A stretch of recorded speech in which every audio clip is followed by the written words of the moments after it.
All right, do we I need? were that.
Blam. Everyone, and welcome back to episode 2 of Our Lady of Sorrows, which is Wisdom Saves Monster of the Week campaign that we are running a long shot while book club is on a little hiatus. I am Alishiera. I will be your keeper this evening, and I'm going to pass it over to Burrows to give her intro. Hi. I'm playing Harper Fernley tonight, who is the Pararomantic. If you didn't catch last session, don't worry, you haven't missed much because you're about to be well informed on who I am very, very quickly. I'm obnoxious. I'm annoying. I'm also really pretty, so just keep that in mind. But me, Burrows, I do lots of things on the internet, so check me out. Panels are a good place to do that. Mel, go. Me, go. Hi, I am Lefson. I am a streamer and cosplayer and cowboy. Yeehaw. But I play Luciana, who I figured out why I keep thinking that her name is fucking Lucinda. It's because I named her Luciana, and it's on my character sheet. Her name is Luciana.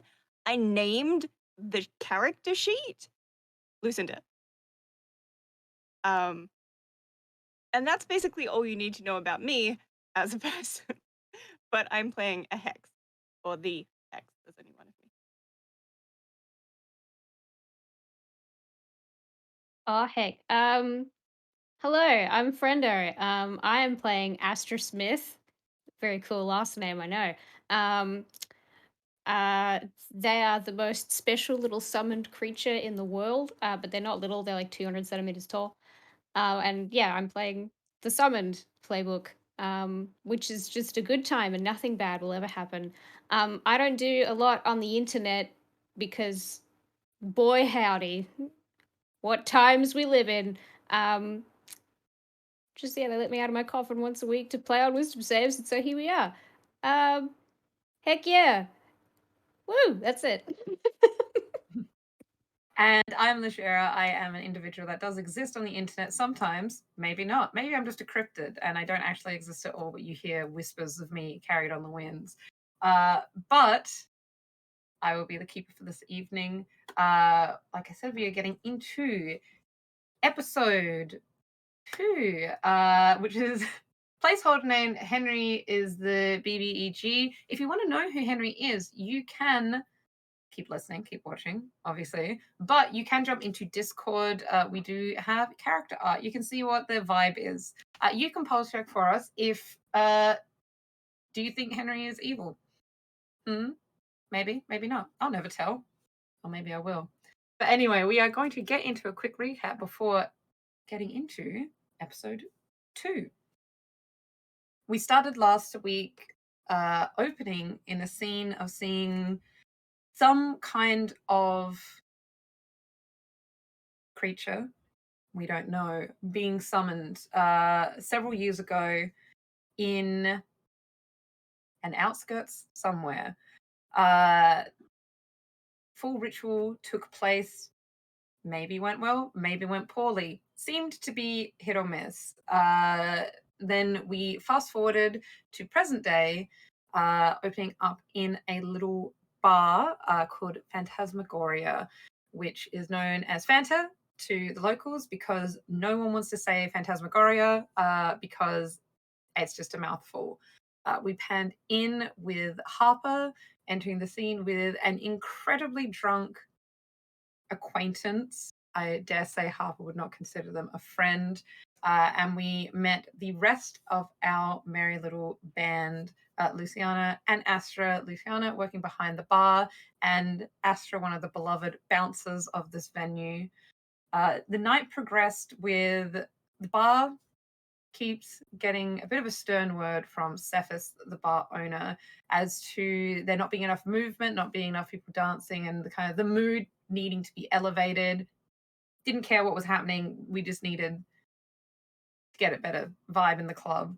And fortunately, through some clever persuasion and promises of free drinks, Luciana was savvy enough to convince Harper to get a dance floor started.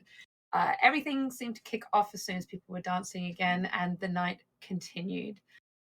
Later in the evening, Sabrina, who we found out had some affiliation with Astra previously, came in for some couple of drinks in a familiar atmosphere after a hard day on her behalf. As the night continued, the atmosphere was great. All of a sudden, Sabrina took a turn for the worse and started to exhibit some unusual symptoms. Severe bleeding nose, a general fading of vitality, and with some quick thinking from Luciana, it was stopped, and the whatever was afflicting her was removed with a ritual. However, Astra, opening up to extra planar magical effects, could see that there were almost heavy smoke chains that were affixed to Sabrina, and saw them before them being removed by Luciana. Looking around, did see a now sitting and waiting Harper on the side of the room. Also seemed to, having left the dance floor, had some of these smoky tendrils attached to herself as well. Through conversation, Kiki, who was the friend with Harper on the dance floor, and Harper herself, kind of had to be persuaded a little bit more than Kiki, also had these tendrils, curses, whatever they were, removed from them. But Astra was able to glean that this effect seemed to be in lesser degrees affecting quite a lot of people. They were in the back room discussing, and Sabrina got a call that her dance partner, she's a ballerina, had died suddenly, and her backup had also been taken to hospital. All deciding to go together. Well, all but Harper deciding to go together. They made their way to the hospital, and Harper, that wasn't her life. She wasn't going to be doing that. She's just going to go home probably, or hit up a bar elsewhere, and proceeded to their definitely legally parked car that was mounting the curb. Astra was able to persuade them that maybe they'd been drinking a little bit too much, and hey, if we all go together, we can drop you home later. To which Harper agreed. Hey, not going to have to worry her with driving. The keys were given to Luciana, and they made their way to the hospital. They were able to ascertain, after being able to get in contact with doctors and convince them that they were there to help, Sabrina was taken to be observed. Luciana, who had been able to remove the effects from Sabrina, was pulled aside by Dr. Henley Legrave, who then took the in to see Sabrina's replacement, but then most notably Sebastian, who had died, to see the body. It exhibited some definitely not normal signs, including a translucency of the skin and deepening of from the hands and feet, a shimmer almost under the surface, and one of the most notable is eyes that had refracting light almost in them. They had gone completely dark, save from these refracting lights. Also, a big notable part is around the heart as well. Dilation of veins, blackening of skin.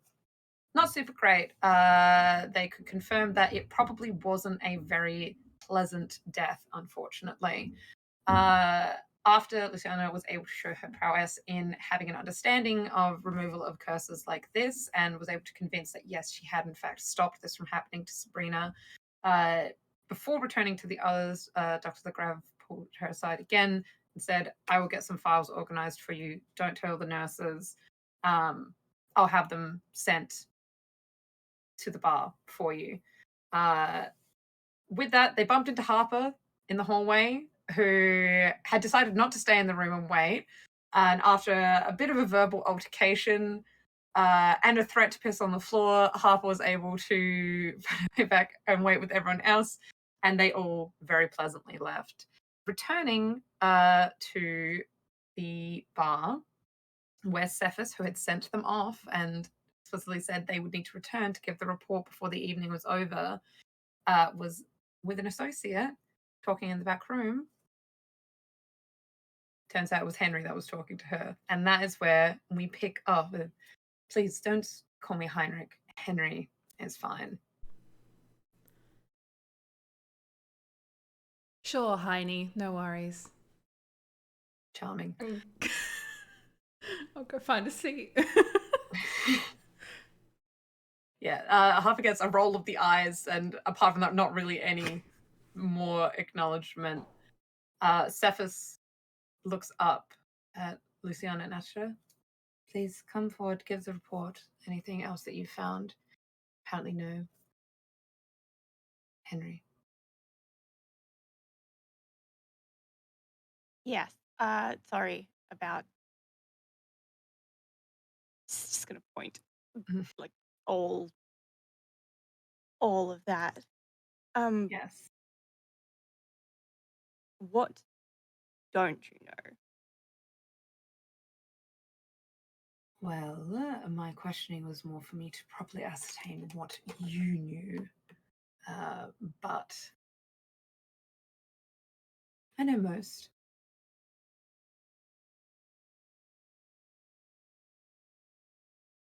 I'm trying to think, like, what I know. Like, well, I saw some gross stuff and I did some magic things that did something that fixed something that I don't quite understand. But she wouldn't really admit to any of that, so we're just gonna go through the ritual that she used to break it on Sabrina. She's going to explain what happened to the hospital. She's going to skip the part where Harper was going to piss on the floor. But she definitely pulls a face there. And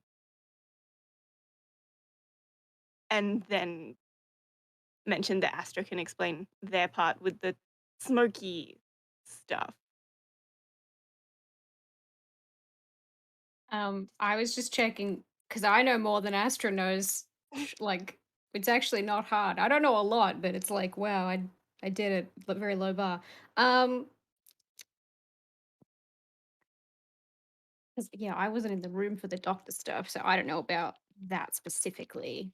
I kind of have vibes, but I don't know the whole specific thing. You know, now probably should have said something in the car ride on the way back, but I absolutely did not. um, I think Astra's just excited to be around people. They're like, yes, friends, I did it. Like not happy that, all these horrible stuff's happened. I think they'd say, um, well, uh, so Cephas, you know how sometimes I can like like hear thoughts and like see stuff, but then other people can't see it, and like not that they wanted me to hear what they're thinking, but then it just happens, that thing that I do. Yes.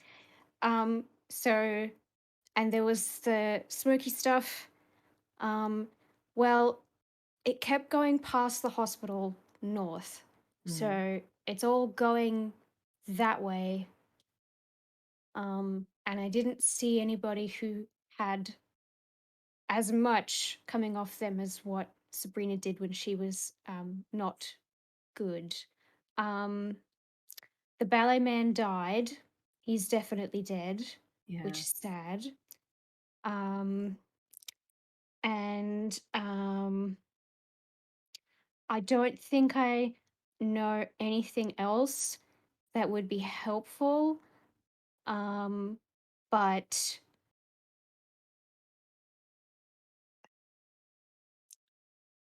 did you know pieces of fruit can text?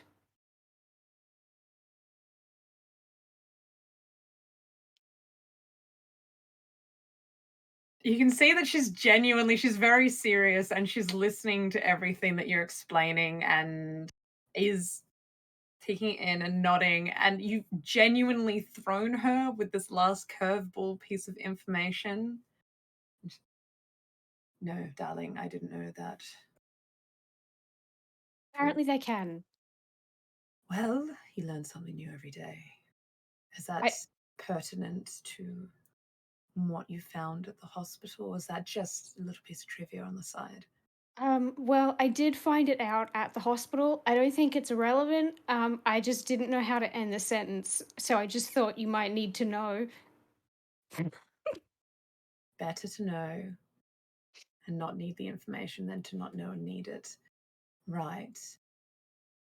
And how did you find it was interacting and dealing with that one? And she'll just kind of gesture her cigarette over to where Harper is most likely furiously texting, engrossed in the phone, I'm guessing. I'm on like another table, feet up on the table, texting, not even facing the group.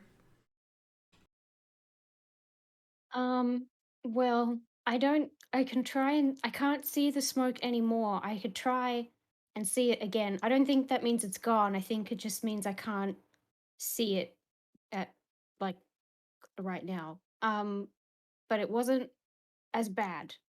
No, darling, I mean the individual that the curse was attached to. Oh, like were they friends? Like, does Sabrina and are Sabrina and Harper friends? I don't think so. And They could be. she's going to now turn to Luciana and say, how was Harper to deal with during this little outing?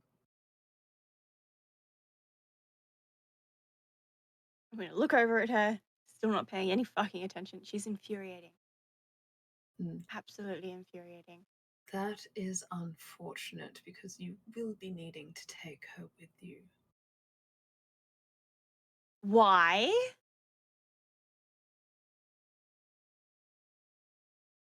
Because it's necessary.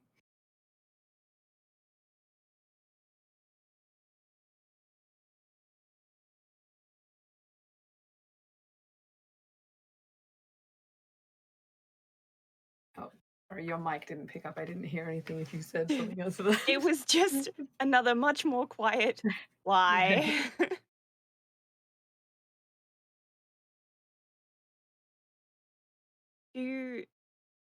Does this mean you know what's going on? If you know that she's necessary in some way. Have, and she'll kind of put down a file that she'd been looking over with Henry. Henry, if you wanted to explain. And he'll kind of reach down and spin this piece of paper around, and it will show several different case studies, and he'll kind of flick through the pages. Right, so we've been dealing with what has been going on for a while and had unfortunately varying levels of success in being able to cure people of it. You were one of the rare cases where you were there at the time, could remove it, stop it progressing, but hey, not everyone has a magic user around them at all times.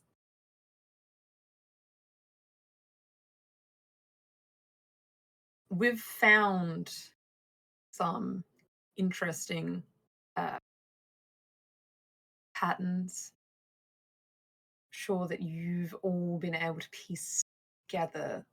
There's a little bit of particular movement involved that has afflicted the recent wave of people. At this point, we don't know why it's affecting dancers, but it is. And cases have been declining, which you would think is good. However, we think it's the opposite and something is building. And there's a reason why cases are going down is not because whatever has started is stopping, but, well, it's reaching a crescendo.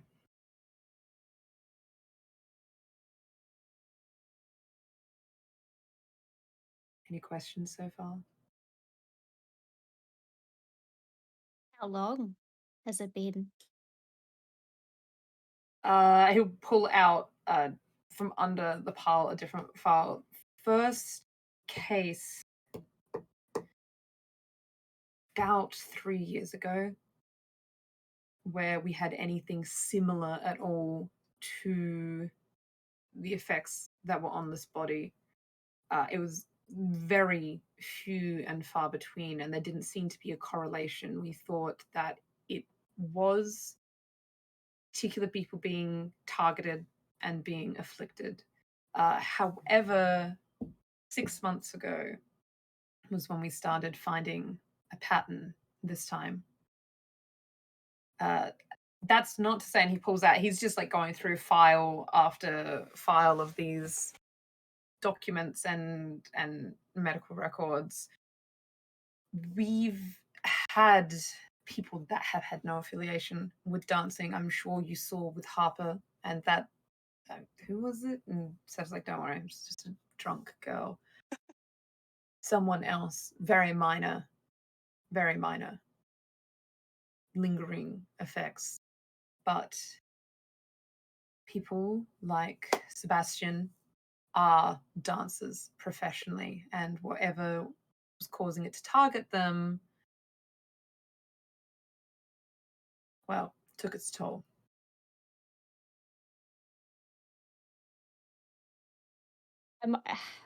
Out of character question. Is Astra smart enough to hear 3 years ago bad stuff started happening and make any vague connection whatsoever? I am going to say roll read a bad situation for me. Woo, okay. -1. Okay. All right. I don't know why I'm getting out the sheet. Like, roll sharp. We all know how this is gonna go. All right. Woohoo! That is 5, -1, so that's a 4. So I'm gonna need you to mark experience. Astra here's 3 years ago, and damn, that's crazy. That's so long ago. Cool. Food text, though.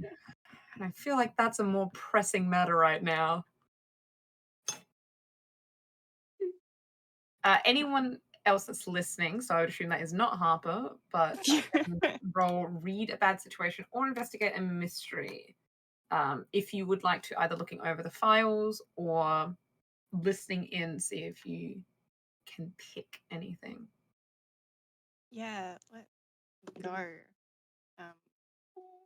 What is that? It's sharp. Okay, so I've rolled 2 3s and I add a 2, which is 8. I'm good. It's real simple maths. It's even simpler than D&D, and I still can't fucking remember it. And I do not have the right folder open for investigate, so maybe I should just go with read a bad situation because I don't have my question. Well, I'm opening it. Yeah, I was going to say they are different. So if there's one that stands out to you in either, you can draw from phenomena if you want as well. I am so smart. I've downloaded each of these 7 times. I can't remember what file I put in them. So I'm going to go with read a bad situation, and having like been flicking through the files and stuff that Henry brought with him. Can I go with the question, are there any dangers we haven't noticed? And by we, I mean the doctor man. I would like to be smarter than the doctor. So you don't want the files, you want specifically directed towards Henry? No, just like if there's anything that when he's been going through this that he's missed that I'm picking up. So I will say you get a couple of things. So one is he was mentioning that he doesn't think that the case of slowing down is necessarily a good thing. That pings for you because you do remember that people weren't wanting to dance at all. This eve, I guess technically previous evening because we were in the early hours of the morning, but it wasn't just that like, oh, people, like there's less people dancing because they're dying. Like they haven't had that many extreme cases of death looking through these reports. Like, yes, they're notable, but over the course of the last 6 months, there's probably a couple of dozen deaths. And for a fairly large city, that wouldn't be enough to stop there being a thriving nightlife and dancing. So that does kind of stick with you that, yeah, like it was like a wave of people once someone comes on the dance floor and starting, and you did notice a significant increase of atmosphere once people were dancing. Like people were still enjoying themselves, just sitting and drinking, but it was definitely significantly elevated and a much more jovial atmosphere once people were kind of going back to normal behavior and people that wanted to dance were dancing. Um, Something as well is he hasn't mentioned specifically like any kind of location or directional thing, whereas that's something that you like. It seems important, the fact that Astra kept reiterating a northerly direction and like past the hospital. Okay, okay. That does remind me. I can't remember if I shared last week what I'd felt about like the atmosphere kind of preventing dancing. I can't Yeah. remember if I said that. I think I may have, but I don't remember. Or maybe I just did like a point and wave, like, look, they're dancing. I can't. It was one of the other. Yes, so you did, because you got the nod from Cephas, and Cephas was like, okay, good, people are dancing. And that was kind of what you got from her, but you didn't have a conversation with her. You had like a passing with Cheryl, one of the other bartenders, was like, hey, you fixed the problem. Hell yeah, brother. And then just kind of moved on. Yeah, I'll add that into the chit chat. That there was like a bad vibe because I didn't feel like it was magical. I think Uh, you in felt, nature, yeah, you or felt it like it didn't feel wasn't. evil or It something. wasn't. It wasn't to do with the venue. So you knew that it wasn't an immediate danger, like within Phantasmagoria. It was something that was just, it was a ripple effect causing bad vibes, which you do not want in a Yeah. bar. You explain how you felt, and Cephas will kind of be nodding, and how you say, so you felt a difference when people started dancing? Yeah. And so I didn't think much of it afterwards. All right. That is interesting. I'm not sure how we can use that right now, but um, you see he like pulls out kind of his own notes and is writing them down in his, and kind of tucks his notebook back away. Right. We have been looking into figuring out where this is coming from. We have speculations and suspicions, however, neither of us or any of our other direct associates can follow this up. And Cephas will just kind of look just like, Did you not go north? pardon, what was that, Astra? He's a doctor. Doctors can only walk south. Oh, That, no, okay. that is medically just wrong. And Doctors can no, only no, don't write that down. That is walk out. Too late now. I'm actually sorry about this. Luciana said so. It's in my notes. I It's would like to canon. weigh in from my position on the table. I think they're like horses. They can't walk backwards. Now I'll go back to that. texting. Also, horses, absolutely. I think you're thinking of kangaroos, but sure, yeah, sure. Anyway, no. North. You're Yeah, north. Like it's like it's like if every person who has the was a little candle, right? And then if there was like a really strong breeze from the south that was making it all go north, that's it just keeps going up past the hospital.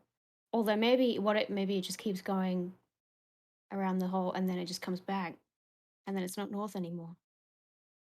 You see Cephas and Henry kind of exchange a look, not at Astra specifically.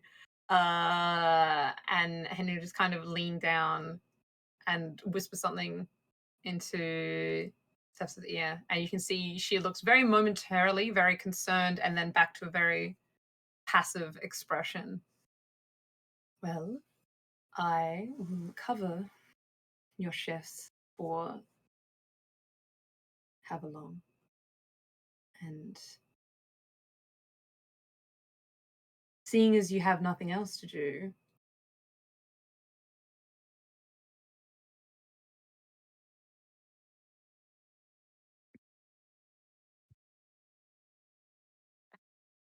Is this like a request from my boss, or are we appealing to a sense of morality with this request?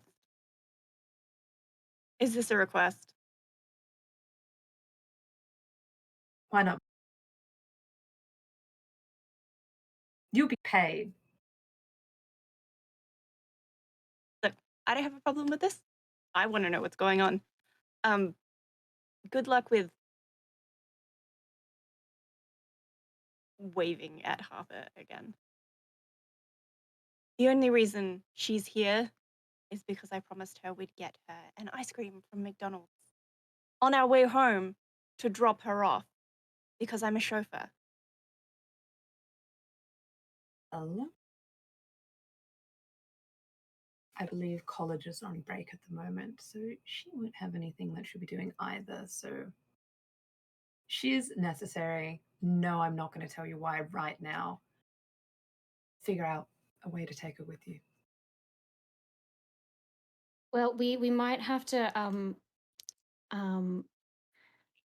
like I want to help, but I have crochet with Nana, and that's like I can't skip that, so we might have to go for a crochet stop, and on Sundays I normally go and look at dogs, and that's a big part of my schedule, but if we need to look at dogs as part of our quest, then that's fine.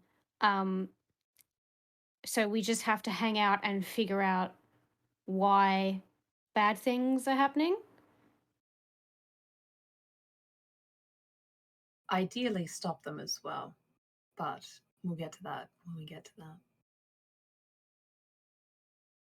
Okay. I can make us bracelets. Okay.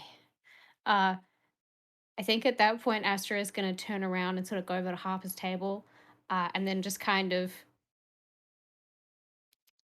like when you've given a child like too much sugar and then you realize your horrible mistake afterwards, just kind of like bang their hands a little bit on the table in front of her and be like, "What color is your favorite color? What would you like in a friendship bracelet? Are you excited to hang out and be friends?" I just Wait, what year is it this year? Before I make this comment, what year is it this year? I mean, their calendar's probably not the same, but we could say 2022 for Okay. sake of ease. Aren't friendship bracelets incredibly 2010? I wouldn't know. I think I had them in like primary school. I don't know what that is. You don't know what primary school is? No. And I don't know what 2010 was like either. But I like bracelets. So I'll just make you one with lots of colors. Okay. Hey, I don't remember what 2010 was like either. Sounds like a hell of a year. But all right, I guess.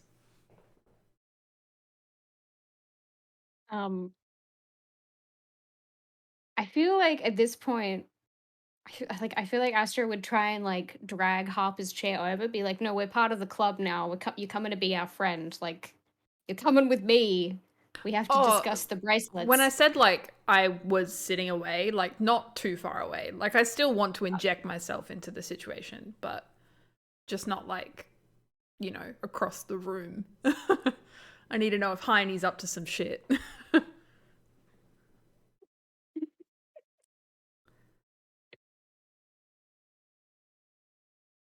Lovely that you could join us, Harper. Right. Cephas will pull out from like under her chair 3 contracts, put them on the table, and pull out an inkpot. Just thumbprint. That's all you need.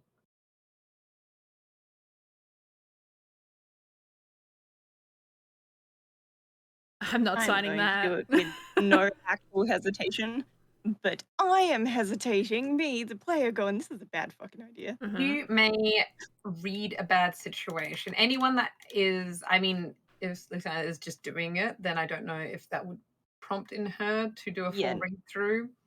You are employed. Nah, this is my boss, and I've worked with her for a while. And even though I personally am screaming about this, Luciana wouldn't really have a problem with it. She's answered like all the questions that we'd had so far, except for why I need Harper around. So there's no reason not to trust her as far as she's concerned.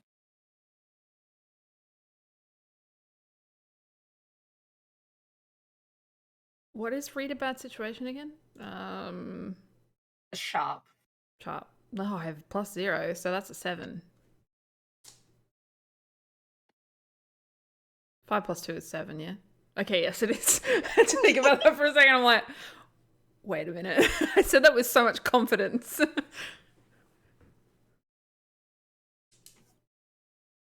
So you get 1. So mixed success, 1 of the read a bad situation questions. Oh, sorry. Let me get there.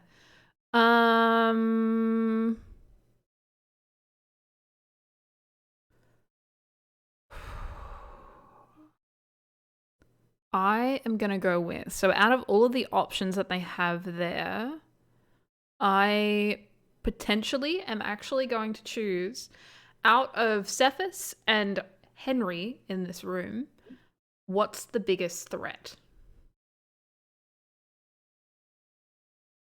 Like, I'm approaching it from the choice of like, if I choose not to sign this contract knowing that's for Cephas, is that going to be more or less bad than being a butt to Henry? So you feel like, with your experiences at the bar, it's probably good to be on Cephas's good side. You do like this bar. You like coming back. She's the big boss. In terms of threats, you don't really read any like imminent dangers, but you also, Henry is an unknown factor and you've kind of been pissing him off all night. So there is that. In terms of specifically with refusing the contract, Cephas was the one that has laid out the contract. Also, even kind of the power dynamic, she's been the one kind of sitting and like leading the conversation and then like kind of directing Henry when to chime in. So you feel like they're fairly even in terms of like authority, but she, if you had to pick like who was running the situation, it is Cephas. Yeah. I don't want to sign a contract. Sure, that's good to know.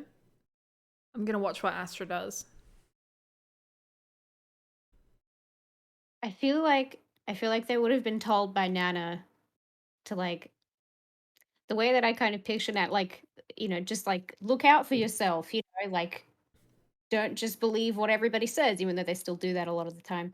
But um can I ask some questions? Yes, you may. Okay, I don't know if I have a thumbprint. Mm. Uh who is it only dancers that get sick, or is it lots of other people? Henry will chime and say that has been the main repeating similarity between victims. However, there are outliers that do not fall within the parameters of being someone that would frequently dance. Okay. Um.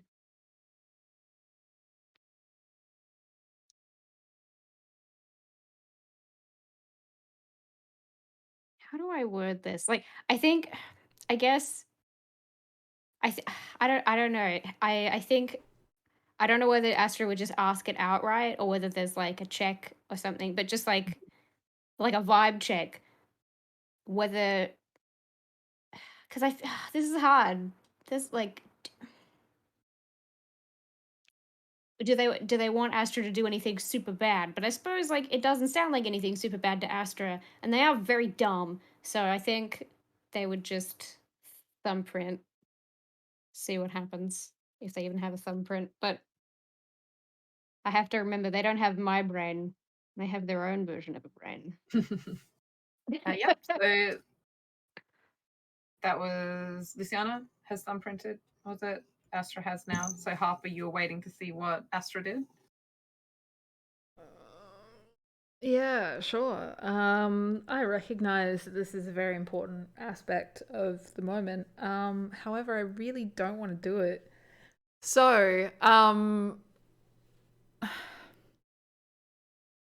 with I'm just trying to think of how to approach this.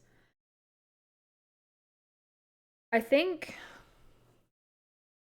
in this moment, Harper will just kind of, as those two have signed, she'll push back her contract and just be like, well, you say that you need me, but, you know, I'm just one person. I'm sure that I don't need to be around for this. No need for signing contracts and things, you know? I'm not an employee or anyone fun or special, and I'm sure it'll be fine. And she's kind of like retreating at this point, like subtly, but Yeah. Well, Harper, I didn't really pick you as a person that would sell yourself so short, honestly. what can I say? Change of attitude. That one fly is just like, yo. Well, it's your choice if you want to sign or not, and allow yourself to be entitled to the benefits that properly being contracted would entail. It is pertinent that you go. So let's have that discussion, shall we? You think that you're not a valuable enough commodity to be involved in this? Now, let's back up a little. I didn't say I wasn't valuable, just that I wasn't necessarily valuable to the team. Oh, sorry. Was all of you saying that you're not special or skilled or... In this particular field, I don't feel like I have the kind of kit that is required for this kind of thing. Parties, sure, but not mysteries. Well, as someone who has a lot of experience, I would say that I have a better grasp of how suited someone is to something. And I'm telling you that you are, and it is pertinent that you go. Okay, let me think about something.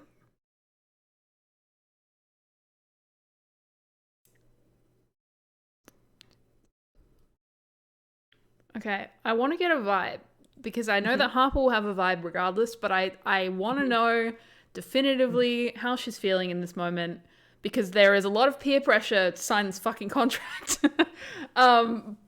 I would like to, as an empath, do my empath thing just to, do as it says, I guess. So roll weird to empath. I don't like this at all. Can I potentially? Yes, I want to opt to do that because then I possibly risk thingy. You know what I mean? Terminology is difficult. So the roll is a 6, and I have 3 charm. So that's a mixed success. Okay. How much is that? 9. 9. Okay. Yes. So you get a Okay. hazy impression of their current emotional state and intentions. So you get she is being very poignantly patient and tolerant. However, her intent is for you to sign the contract. And it's not hazy impression. So she's very assured in her stance with it. While you've been listening to her say, I know that you are an important commodity, you feel that sense of like she's very direct, but she's direct because she's very sure of how she's feeling with relaying that information. I feel like that tells me what I need to know anyway. I will just turn to her then and just say, it really feels like you need me a lot more than I perhaps need you. Well, Harper, I would recommend that you sign the contract then and keep it that way rather than getting the point where you need me. I don't like being threatened. I'm not threatening you. I'm simply stating that you yourself have said that you don't have a full grasp of what's going on. I have a more complete grasp, and I would recommend you giving us the pleasure of your company throughout this journey together.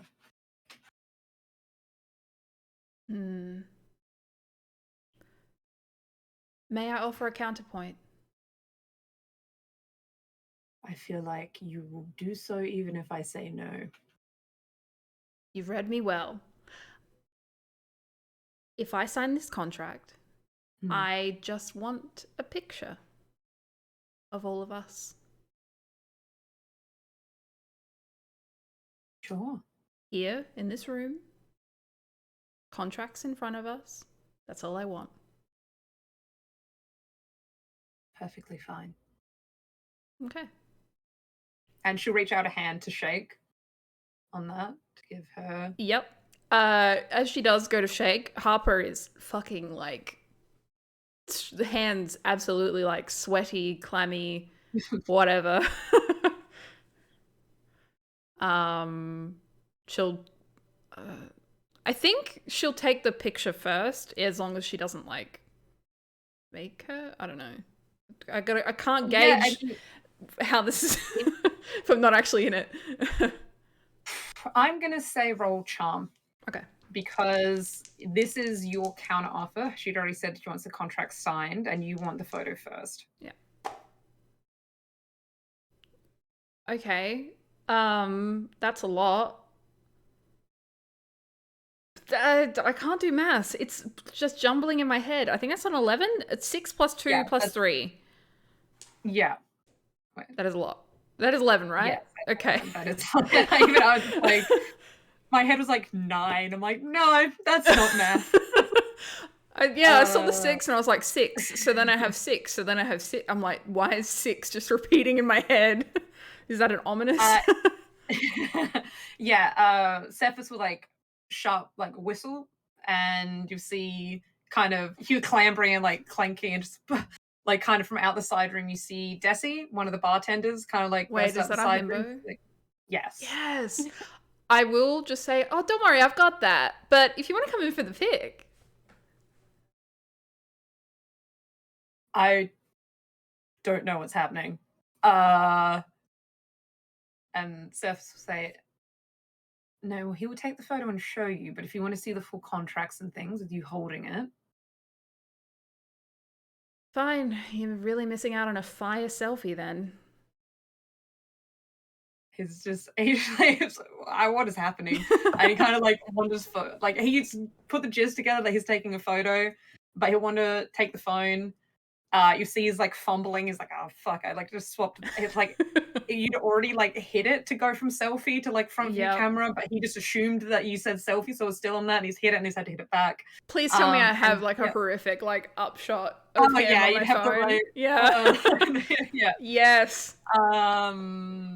you see the screen flashing, like, like when it does in low lighting, we'll just like the screen will go bright for a moment to do the flash on the phone.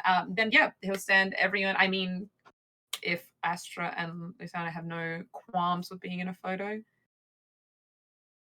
I don't want to be in the photo, but instead of not being in it, I'm going to try and wiggle when the photo is taken, so I don't really have a face. That's terrifying. Yeah. Yeah. Yeah. So yourself, Cephas, stands behind. She's very tall, so apart from Astra, she's kind of standing behind it. She's kind of above the both of you. So it's yourself, Cephas, Astra, and Luciana all in the photo together. Can I drag Dr. Legrave into the photo? Because I'm like, no, everybody's got to be in it. It's exciting. You can try roll charm. Okay. I did say everyone. Heine better behave. I mean, you said to Cephas, she was the one that gave the contract, so she's to her, everyone involved in the contracts is in the photo. I mean, you can say something if you want, but she is not. She's technically not deceiving. If Astra's going to try and go over, though, I'll just assist in however that works. Yep. I don't know if that works in Monster of the Week or not. Yes, there is a help out roll. Okay. So Astra roll charm and then roll help out. Okay. Does freakish come into play here? Because I can't use, it's just charm. It's not manipulate someone. Never mind. Yeah. It's just charm. Okay. Yeah, it's technically manipulate someone, but I will say with this anyway, by association with Cephas, he's not freaked out by Astra. Okay. I love that my first failure was on this roll when I needed it to not be. Well, mark experience, nothing happens. You just go to say something, and Henry is ignoring you, so you're not able to help out because he's not given the time of day to like listen. Before they take the picture, I'm gonna pick up some beer nuts on a table and throw one at his head. Well, first let us see. Sorry. How this manipulates someone roll went. Nay guys, double ones. I got 2. I'm gonna be so over leveled with all my failure. Yeah, mark experience. No,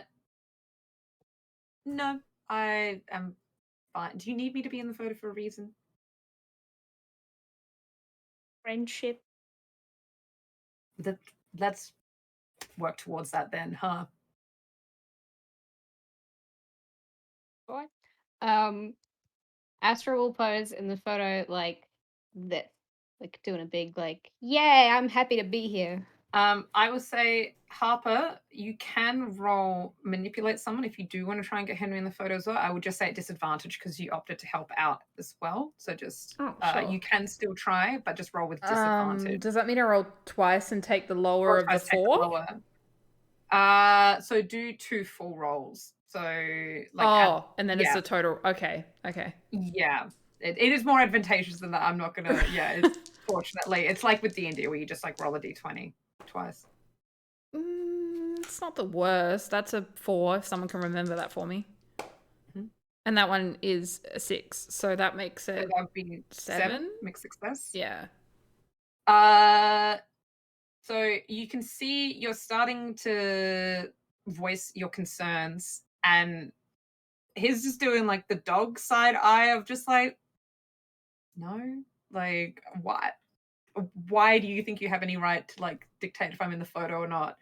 You hear a throat being cleared behind you, and Cephas is standing behind you and is just looking at him, and he just rolls his eyes. He will. So it would manipulate someone when you mix success. You kind of have to offer a trade, almost. So he's gonna say, I will be in this photo. You literally just have to not say any just like random inflammatory bullshit for the rest of the night. Do you think you can do that? Just the rest of the night? Yeah. Darling, I thought you'd make it last much longer. That's absolutely fine with me.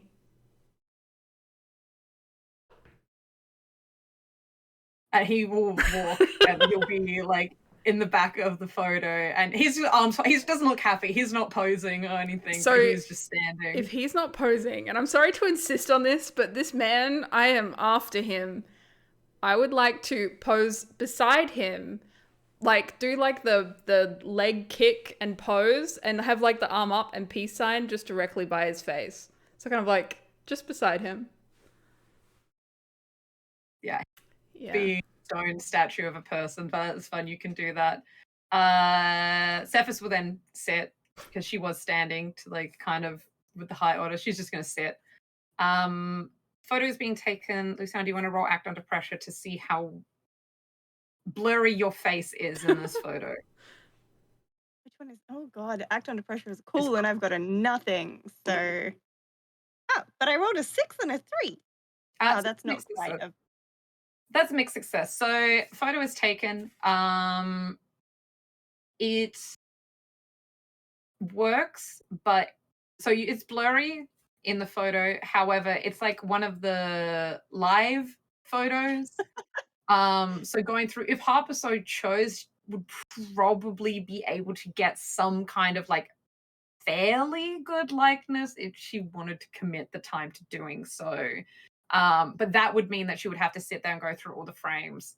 So it is possible from this photo with the raw file of the live photo to probably get a pretty good likeness and say, oh, this is this person. But on the surface on the photo, it's blurry. If I've even mildly inconvenienced Harper, I think I've done what I wanted to do. Is there anything that you wanted to do with the photo before proceeding? No. I'll just I'll sign the contract before I even get the phone back. Like, absolutely fine. All right. Sorry, I was just gonna say I'll go grab my phone. I also want a selfie with Desi before I leave. Yeah, he's fine with that. He'll do. He saw you doing like so you have like a big broad smile, and he'll do the same thing, like little peace signs. It's important to me. Thank you. As well, and he'll kind of stand there, just like, do I? Yeah, all right, and he'll just like go back out into the back room once what he was needed for is done. Cute. Right. I will say so. All the contracts are signed. You can see Cephas as well does the same thing. I'll say Luciana roll sharp for me. Okay. Sharp I can do.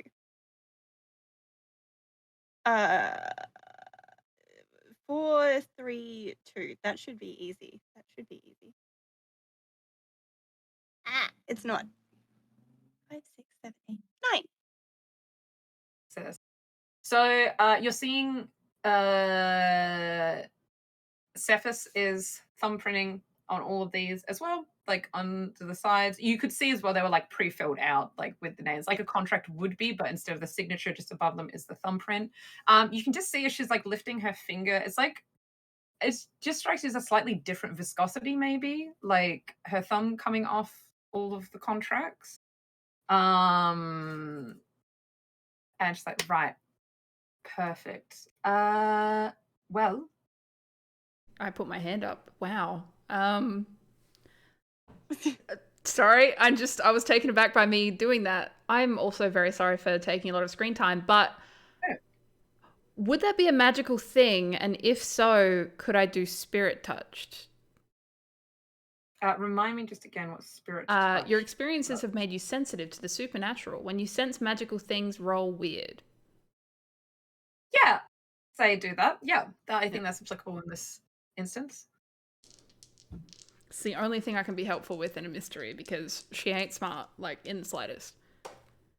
Oh, it's not great though. That still makes it 7. So that is a mixed success.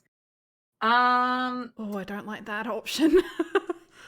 So, sorry, let me just pull it up. I want to make sure. Yeah, you're good. Give the appropriate response for a mixed success. Anyone that is not familiar with the system of Monster of the Week, rolls are not DCs per se. It is a failure, a success, or a mixed success, and there is always a trade-off with a mixed success.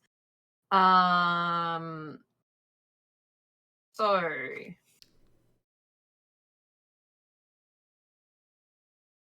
this one is up to you to choose. That's not I don't as the DM. So you Oh. can choose you can either sense them fully, but they notice you too, or you sense only an impression. Well, I mean, she knows, like, we're all here. It's not like I'm Mm. just watching something hidden. So I'm happy to have whatever it is sense Yeah. me too, because it's not that weird. And I can just play it off that I'm an empath and it's fine. Yeah, so you were already kind of sus of the contracts in general, because you just didn't want to sign it. And so you're watching.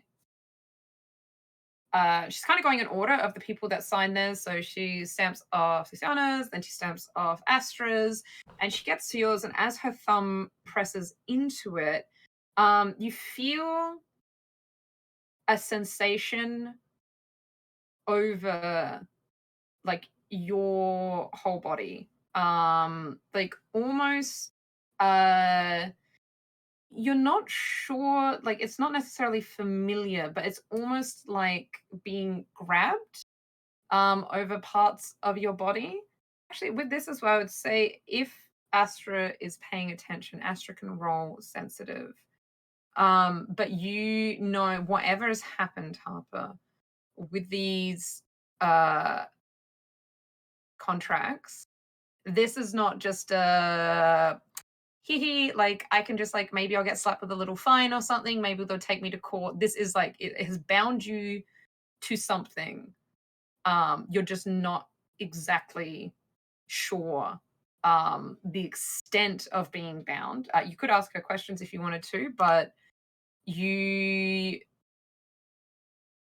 can feel the connection between Cephas and yourself through this contract. Can I don't know if I can ask a follow-up question, but Mhm. I just want to, because I had direct experience with it, was it anything Yeah. like what I felt before I went on the dance floor, in the way that I felt compelled to avoid it, but then chose to, like, obviously proceeded through it? Like, was it a similar feeling or was it So different?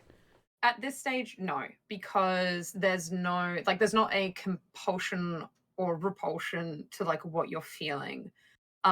You're not sure though with the contracts. It depends on how thoroughly Harper read the contract before signing it as to. Oh, I highly doubt she read it. Highly doubt. Yeah. I wish I did, but no, So- she wouldn't have.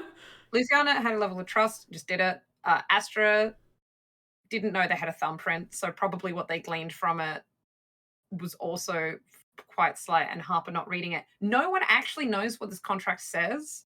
They were just told, cool, you're working for us on this, sign this contract. So there's an assumption that it is a business contract of, like Seth had said, you'll be paid. So it's probably talking about like hazard pay and that kind of stuff. But no one actually knows what it says because no one has read it. So you're not sure if you just feel fine now because you're doing what the contract says. It doesn't feel, the like grabbing feeling doesn't feel like you don't feel any numbness. It doesn't feel sickly or anything like that. Like it doesn't feel like anything that was affiliated to the dance floor. Just so like to- there was. Sorry, just to clarify, I mean, Yeah. I don't mean that she's compelling us to suddenly dance and we're getting a dance ghost. I more meant, like, does it seem like it's a similar kind of thing? So we were like, I would be like, wow, Yeah. that feels like the same feeling and actually No, contribute so that's what I'm something, saying. yeah. There's like none of the, so you had with the dance floor, you felt a repulsion not to go on there. You felt numbness. You didn't actually feel like any grasping with the like first tendrils that were Okay. coming off you. So, but in saying that, you don't know if that's just because, I mean, you signed the contract. At this point, you haven't done anything against what the contract says. So you don't know if that will last, Yep. that you'll feel a sense of compulsion or not. But at the moment, there is no similarities whatsoever. Cool. Good to know. I did roll sensitive. Mhm. I got a 6 exactly. Because I got a 1 and a 3 on the D6s plus 2. So everything's just I'm just having a good time. So Although it does say, on a miss, your brain makes contact with something dangerous. I'm gonna say, gonna. Okay, yes, I'm gonna word it like this because I like sowing chaos. So with your spirit touch roll, Harper, you get that. You get the like. This is a binding. Something has happened here. This is a magical contract. It is not just a regular contract. And as you're kind of zoning in and looking at this, Cephas does like directly look up and makes eye contact as she's lifting her thumb off. And she just smiles and she'll kind of just like, what is done, kind of. But it knows that you have seen that it's not just a contract. And Astra, as you're zoning out, you kind of are just thinking maybe about the fruit, maybe about delicious umbrellas as the perfect garnish to a drink. And as you kind of come back into the moment and your eyes kind of go from like zoning out to back into focus, Henry is making direct eye contact with you. As well. I'm just like, you right there?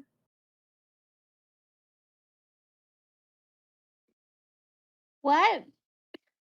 Are you good? You just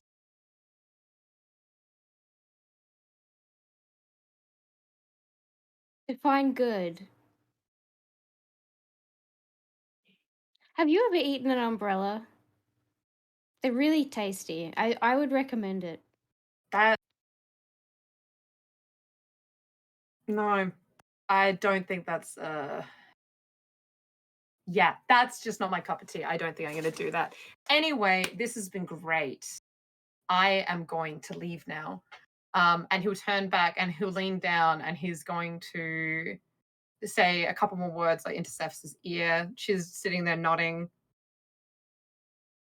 And he'll just like look up and kind of flick between the three of you. His eyes kind of linger on Astra. And he leaves. You want a bracelet? I'm good. And you hear the door close behind him as he is gone. Well, what an eventful evening. You have said that north is the way that you should be going. We believe that a good place to start searching might be the deep woods.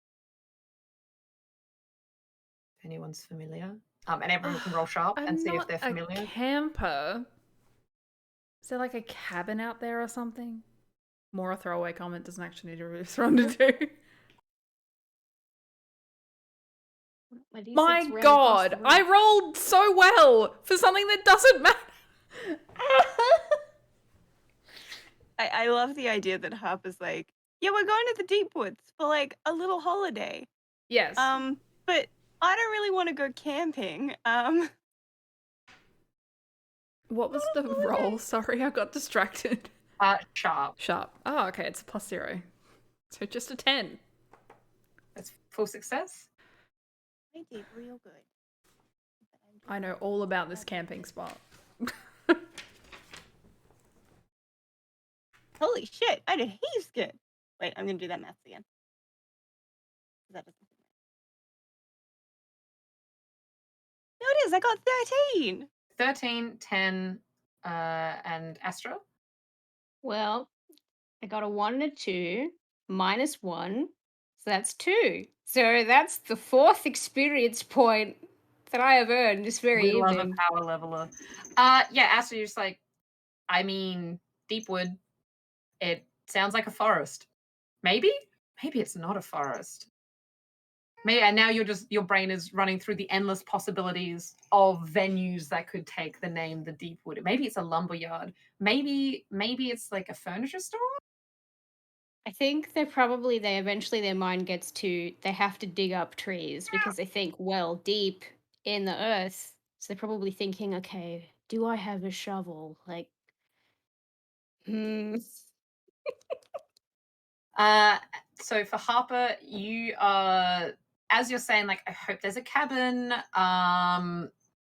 You remember it is not just a recreational spot. It is called the Deepwood because when the city was founded, the city was founded in the middle of a forest and it was called the Deepwood. It is actually very close to the northern outskirts of the city.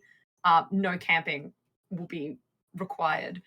And I would say Luciana knows that as well.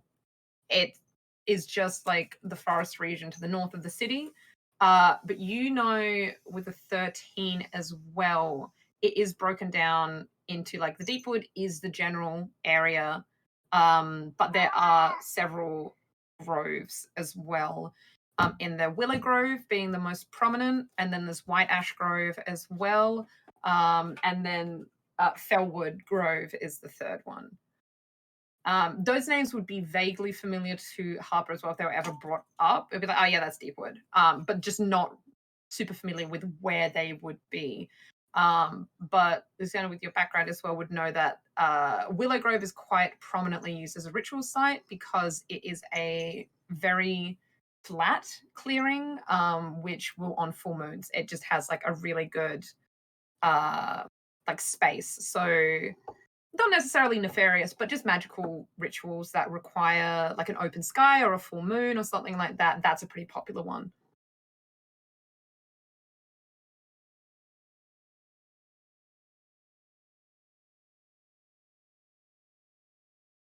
I have a follow-up question, but it would give away backstory stuff that I don't really want to do. So You may I'm not message it to me going if you would to. like, and I can give it to you like on our break. I can clarify that for you if you would I'll like. do that. Right. Well, you'd probably want to turn in for the morning set off whenever you're going to set off tomorrow.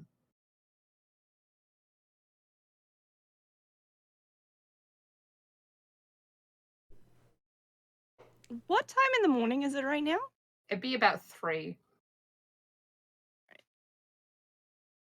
I am guessing that we're all kind of night people, being I'm a bartender, Astra is a security guard at a bar, and Harper doesn't seem like the person who's had breakfast in like 7 years because they haven't been awake at that point in time. I'm also a college person, so do they ever sleep? Oh god, I still have to fucking drive her home. Correct.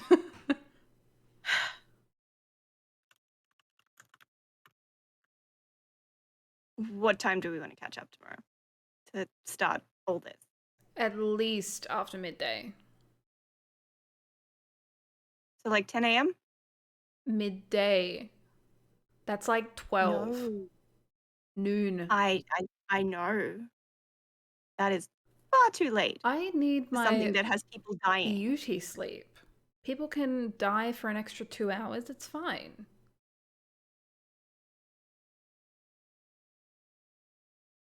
If you get a wrinkle, I'll magic it away.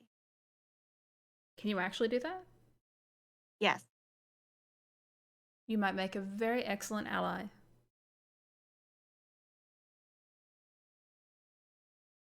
Ten a.m.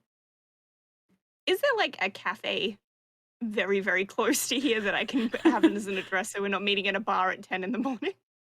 Yeah, there would be not like they would be close by. This is kind of more like bars and nightlife, the area that you're in, but like a couple of laneways over.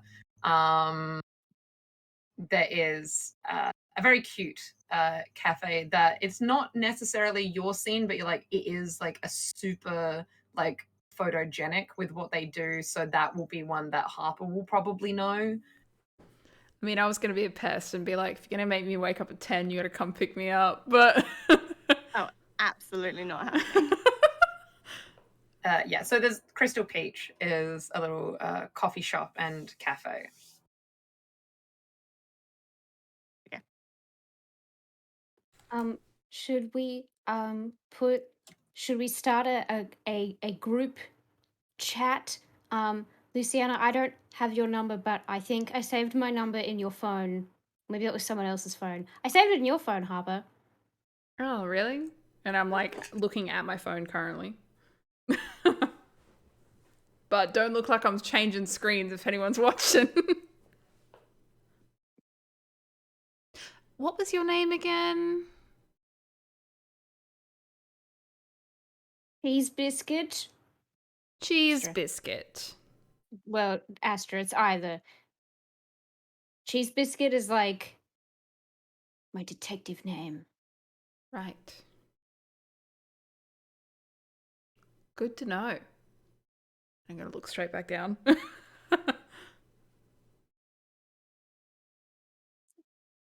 I'm going to give Astra my number, and I'm going to assume that they can pass it on. Wait, no, they don't have. Did we work out the social media again? It was like some Instagram thing, but I can't remember what it was called. Crystalgram. Crystalgram. Yeah. We'll say that Owlet is the messaging app. If you find my account on Crystalgram, you can find me on Owlet. I will have to like accept you, so like I don't know, just give me a heads up when you're about to send that. You could just send me a message right now because my number is in your phone. Like it's right there.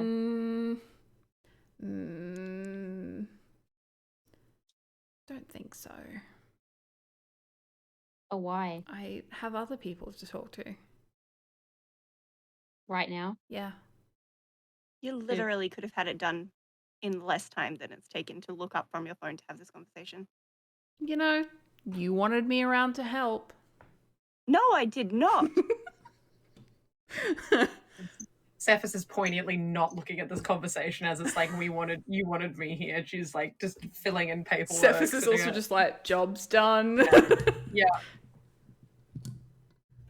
Anyway, I'm gonna give Astra my number if I haven't already. Or should I roll to see if we've actually exchanged numbers in the past? I don't know. I mean, you can do what we do in my other Monster of the Week campaign is you roll evens, it's like an affirmative, odds are a negative, so it means you wouldn't have. That's like heads, tails, essentially. 6 and 2 is 8. I can't even fail that roll. I was just Yeah, I was bitching in gonna chat. make a I need joke. one fail. I need one fail to level up, and I'm not failing. So that would be a yes. We already have each other's numbers. I think like Astra like is one of those people that like puts lots of exclamation points and emojis like in the contact names of everybody. So it's probably like Sparkle, Luciana exclamation mark like 10 times, and then like maybe like a crystal ball or something like but even though they already have each other's numbers, Astra will still like text like on Owlet or whatever, just hi, hello, this is Astra, just in case, smiley face, smiley face, smiley face. Like it's just it's over the top. Can I try to grab Harper's phone and then like send themselves a text? Yeah, you can roll contested act under pressure. Okay. You would like if Harper would like to resist her phone, like try and. I will rule that she is not paying attention, so it wouldn't be that hard. Yeah, so if it's not going to be contested, it just happens. That's typically a Monster of the Week, unless it's like a contested. I'm happy for it to happen as a player. Harper wouldn't be, but I don't care. She doesn't get to choose the rules. So if she's not paying attention, Astra just like long arms, probably can as well, just arms up as they're texting, which Harper would not be able to reach, and Astra's also kind of a unit, so probably wouldn't really even be able to shake them to knock them unsteady. So you were able to do that? I think they send themselves a message. It's like, "Hello, Astra. This is definitely Harper. I'm so glad we're friends." Like, but it's like it's just, and then gives it back. Okay, thank you. And then we'll create a group chat. I don't know. Probably give it a stupid name, like Candle Crime Solving or something. Dance Crimes. I don't know. Something dumb. Makes sense. I'm imagining that Astra will also like change the background colors and like change the group emoji and all that kind of business. The group emoji is definitely the dancing woman. Yeah. It's dance crimes. It's the dancing woman. Beautiful. So is anyone doing anything else before heading home and retiring for the evening with, of course, Luciana driving? I don't think so. No? No, we're going to go through McDonald's and get a black coffee. McWarlocks. McWarlocks. And like a soft serve for Harper. If you give me a soft serve, I will put it on your face. You get that. Well, You Carly, get that bratish yes, energy from me. You know that it will happen, so you can choose preemptively not to do it. Hey, it's going all over your car seats if you do, so I can deal with that. I can deal with being sticky for about half an hour to fuck you over. From You the are state a of the pain car, in my probably butt, won't make and so I much a am difference. very unhappy that we've been forced together.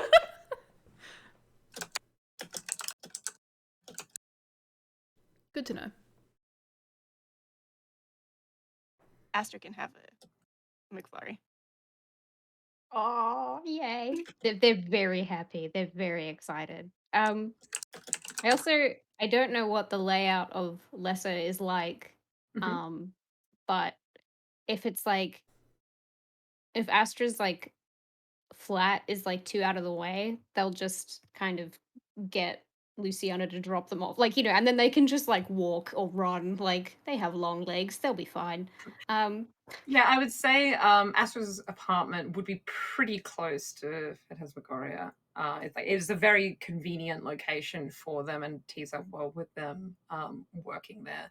So it'd probably be, feels like there's a McWallis on just about any corner. So easy done doing that first and then doing the round trip to get everyone else home. As Luciana is how's Luciana getting home from Harper's? Because you took their car. That is a good point. I don't know how far apart we live, but I suppose I can probably walk or magic Uber. Not Yeah, magic Uber. Alternate fantasy Uber. Magooba. Magooba. Yeah. Yeah, either or. It's like pretty easy getting home. This time of night it's quite you're not opposed to an evening stroll. It's much better than walking when the sun's up. So it's probably would take 25-minute walk. The residential district is Yeah, that's fine. pretty tightly packed, so it would not be too far. Your home, and probably just turning into the evening. Everyone's turning in. I'm sure Harper is still texting on and off. A big night out. Astra going through their evening ritual to go to bed. And Luciana, you do get a ding on your phone. And it is an unknown number. But it just says, if you need any more information, let me know. I can't come with you, but happy to give you further reports. And it is signed HL. Arthur didn't get the doctor's number. Are you shocked? And let me do a roll for this, actually. Yes, Astra as well gets a ding, whether they see it now or in the morning. Similar vibe, but it's just, if you just need a hand with info, let me know. You seem a bit out of it at the end there. So if you need a refresher, here to help. And HL signed off on that. This is probably like, even though bad stuff happened, Astra, this is probably like they are so stoked because there's like, I have got so many new friends. The friend department, we are doing well. We're on top of the world. And that is where we're going to take our break for the evening. The sun is rising the next day. Morning turns into mid-morning, and we will be starting after the break at Crystal Peach. unless anyone has warning things they want to do. I have a tiny thing I want to do before. Firstly, I would like to review the picture. Sure. Just before we go to break, before I forget completely what I'm doing and my brain thought. So what are you looking for? Actually, I'll say roll, and you can roll investigative history. Sure. Where did I just put my dice? There they are. I moved them and then... Okay, that's all right. Investigative mystery is what again? Sharp. Sharp, Oh, yes. that's a good old +0. But that makes it an 8. 8 mixed success, so you hold 1. So what happened here? What sort of creature is it? What can it do? What can hurt it? Where did it go? What was it going to do? Or what is being concealed here?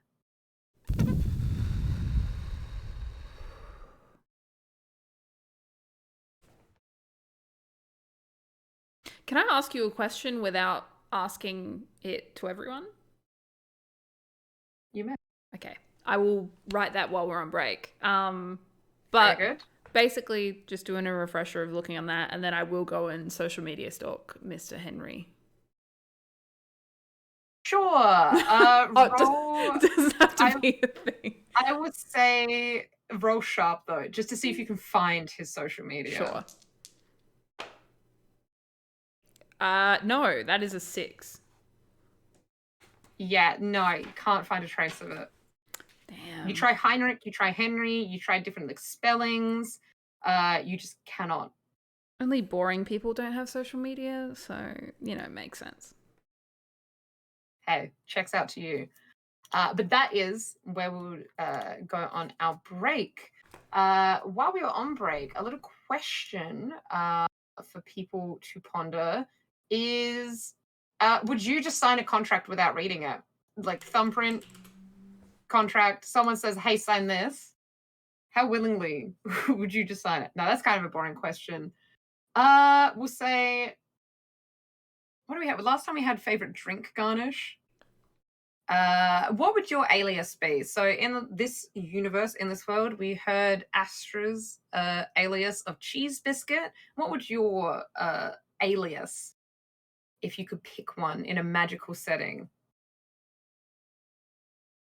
What would it be?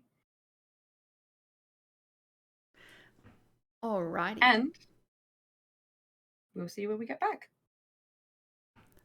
Bye.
Blam blam. Welcome back, everyone, to the second half of today's session. We are picking up. It is a beautiful, crisp morning. We are rounding towards 10 a.m. And the gang, the group, the reluctant comrades are all slowly making their way to the Crystal Peach, which is on the couple of streets over from Phantasmagoria, in more of an eatery district. What are you doing? Who would think that they would be not an early riser, but they would be like, gotta get there, like maybe 5 minutes early, get there on time at least. Luciana is definitely there on time. If she set the time, and if she's not, setting a bad precedent. It's so think weird Astra- having Luciana be Mel's most responsible character. Hey, Mariana's pretty responsible. She's just Would she really rock up on angry. time? Oh yeah, maybe. I'll take it back. I think Astra is so excited. I've decided to make it canon that because they're weird, like they can sleep for like 4 to 6 hours and they're fine. So it's the opposite of my real life where I sleep like the dead. Um, they have energy, they're ready to go. So I think they get there like half an hour early, and they're just so excited. They like doing that thing like where you kind of like you're like bouncing the balls of your feet up and down because just like, oh, I'm so excited. Yeah. Yeah. Can you roll a d6 for me and just tell me odds or evens? Okay. Oh boy. Which of you bastards do I trust? None of you. It is odd. Oh, took me way too long to figure that out. Okay, this is a very vividly colored cafe. There's a lot of peach and pink is like your primary colors, but there's a lot of slash and contrasting colors. Very much would appeal to Astra's aesthetic with the vivid colors. Has never quite been able to get on like really friendly terms with the staff, even though he's been here a couple of times, but gets a polite reception of recognition while he's waiting as someone that probably with this style of cafe, at least aesthetically, very, very appealing to them. Yeah, I think they probably like they get to pass the time. They get like one of those like really. It's like they call it like an iced coffee or an iced latte, but it's got like ice cream and shit in it. Like it's like this is more than just an iced coffee. Like you are committing for an experience. Like Yeah. it's one of those. And they do like your classic like mega shakes where it's like, oh, this is a insert name of the beverage, but we've garnished it with like a cronut for some reason and stuff like that. They do that whole kind of thing on their menu. So you're probably just about halfway through this mega coffee when Luciana arrives there. Harper, how on time do you think Harper would be this morning? Literally as late as she can get away with. I think approximately about 11. Very good. So you do notice, actually roll act under pressure. Sure, let me... What's act under pressure again? Cool for act under pressure. Oh, I don't think I have... Do I have plus to cool? I have +1. Oh, that's just a 7. Just a 7. So you do find, you know what you're about. You're not going to hurry yourself for anyone. You do get, as soon as it hits 10 o'clock, which was to go on this trip into the deep woods, the decided meeting time, you find almost uncharacteristically a building sense of anxiety the longer after 10 it is. But you're just like, it's a statement now. Like you still get there at 11 o'clock, but you do notice that you feel shaken of like queasy almost, which dissipates completely once you arrive at the cafe. Good to know. I don't even know that she would do it antagonistically either. It just genuinely would be when she wakes up. I think like part of it is antagonistically, but like Good to know. Yeah, so it would be then if she wakes up after 10 from the moment of waking up and realizing the time, that building Ugh, sense of I dread. hate that. Stresses me out because I hate being late. So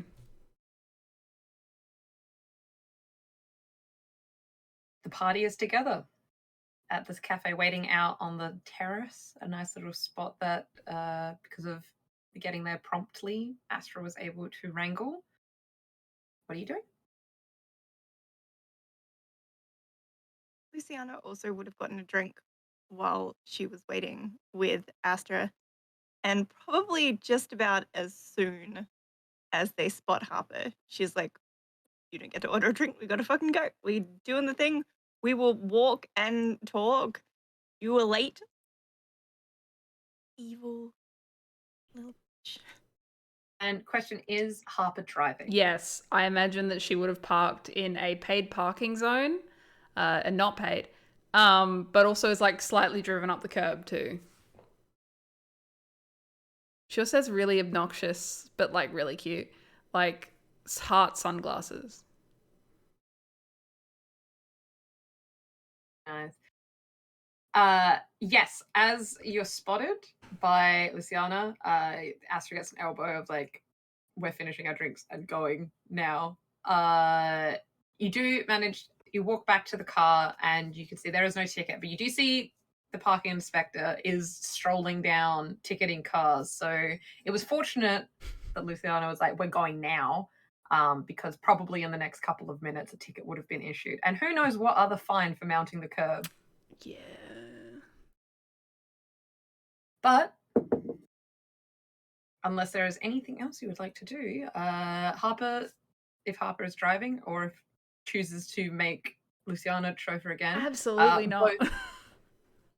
both of you know the way to the deep woods, so you don't need to. I mean, you maybe use GPS just to like help, but you know where the deep woods are. Our deep woods are all good. Heading towards the deep woods. You are making your way towards the reserve. It is literally like on the outskirts of the town. So it's like 20-minute drive and you're at the woods. Going through the reserve, there's lots and lots of signage saying the different attractions and recreational areas of the deep woods. Where would you like to go? Before we get into that, just quickly, I feel like at 10 a.m., Astra would have ordered pancakes and eaten pancakes, and they eat just like it's like watching a bulldozer just demolish a building because it's very quick. But like, and I think they probably sent Harper a bunch of text messages like, "Are you dead? Are you dead? Are you dying? Have you been crushed by a truck?" Stuff like that. Because she was late. Which I'm assuming they were all ignored.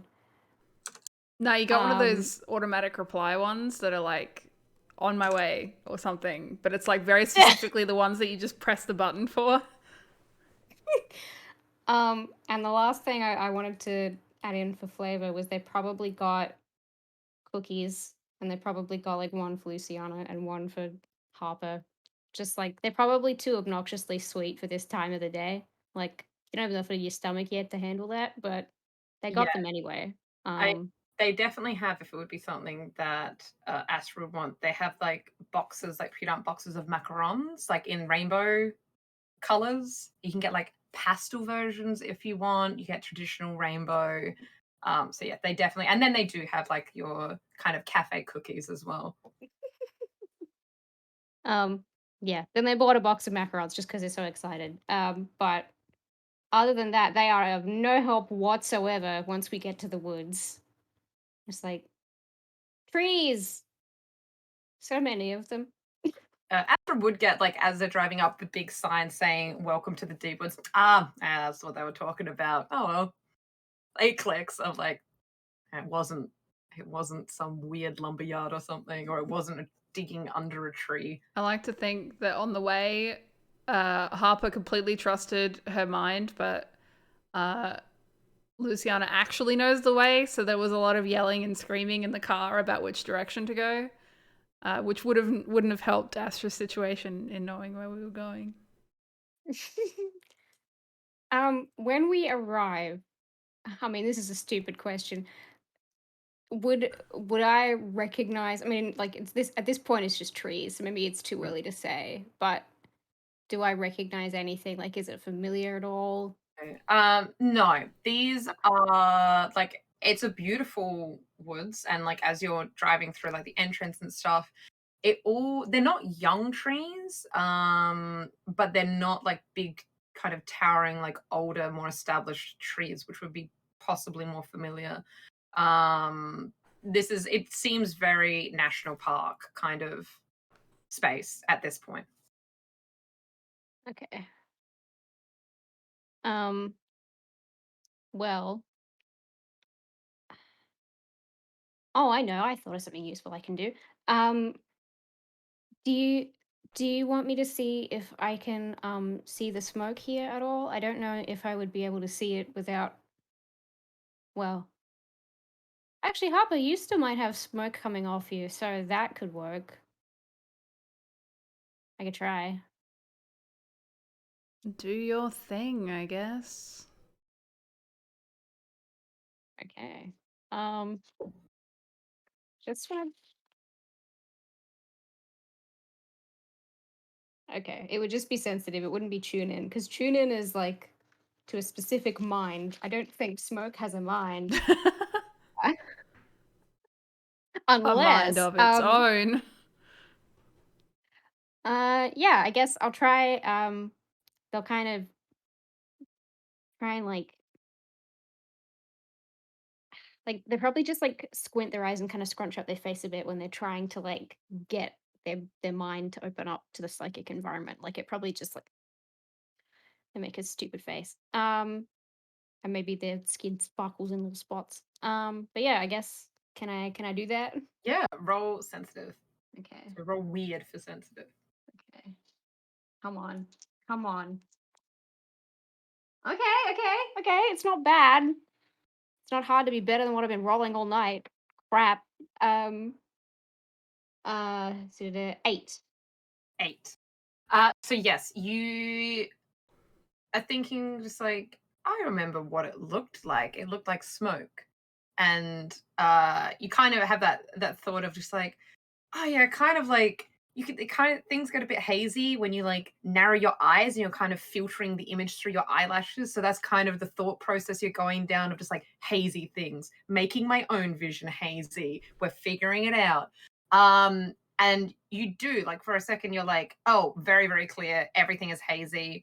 And you open your eyes fully to take it in and realize, okay, 90% of that was my eyelashes, actually.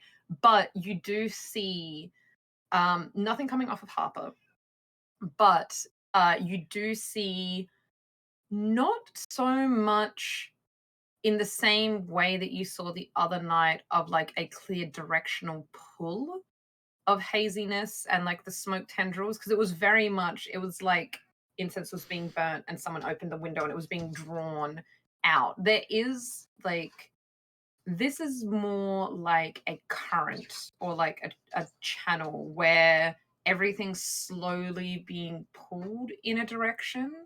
But you see quite thickly around you, like morning mist, of just these blankets of almost misty smoke. Um, and you're not sure if it's because it's daytime that you're perceiving it differently, or because you've just eaten, you've had a nice little car ride and you're very relaxed. But it doesn't seem the same intensity. Like it was very stressful the previous night of like, someone is dying. Are these people going to die? Oh my God, we need to figure out what's happening. And the smoke is a lot paler and more translucent, and almost has shimmer through it as it's being pulled. You do see it's being pulled to this location, but it's not specifically giving you a direction now that you're in the forest. Okay, so it's like it's all kind of just pulling further into the forest, but it's not going backwards, it's just forwards. It's just like but it's Yes. wherever it Yeah, so happens to go. it is like 'cause you're kind of going through the main entrance, everything is being pulled. So you do see like it's almost path of least resistance where there's a lot of smoke kind of like following like a channel on this main road. But looking around, you do see it like filtering from other directions through the trees, kind of forward further into the forest as well. Okay. Then yeah, I'll tell the others. I guess still as we. I guess I don't know, trying to find a park or something. Um. Uh. There's more of that stuff I can see. It's a little different though, but it's all kind of going further in. Um. But Harper, you don't have any of you, so that's good. That is good to know. Isn't there like a map around here somewhere or something? Could work out what's further in, I guess. You know, makes sense. Well, it's kind of it's like before it was all. This is more like a blanket. Like it's just kind of it's not going back the way we came. It's just kind of everywhere, but not as intense in the forest. So like all the trees have like fog socks on. Right. And the fog socks are the ones we're looking for. I think so. I think it's not exactly the same, but it's I mean I don't know if it's because it's daytime or or it was the pancakes. We had pancakes. You could have had pancakes if you came earlier. But yeah, I don't know. Maybe the trees just I don't know. We'd have to ask the trees. Somehow I don't think the trees will be giving us much information. But I guess at least they have socks.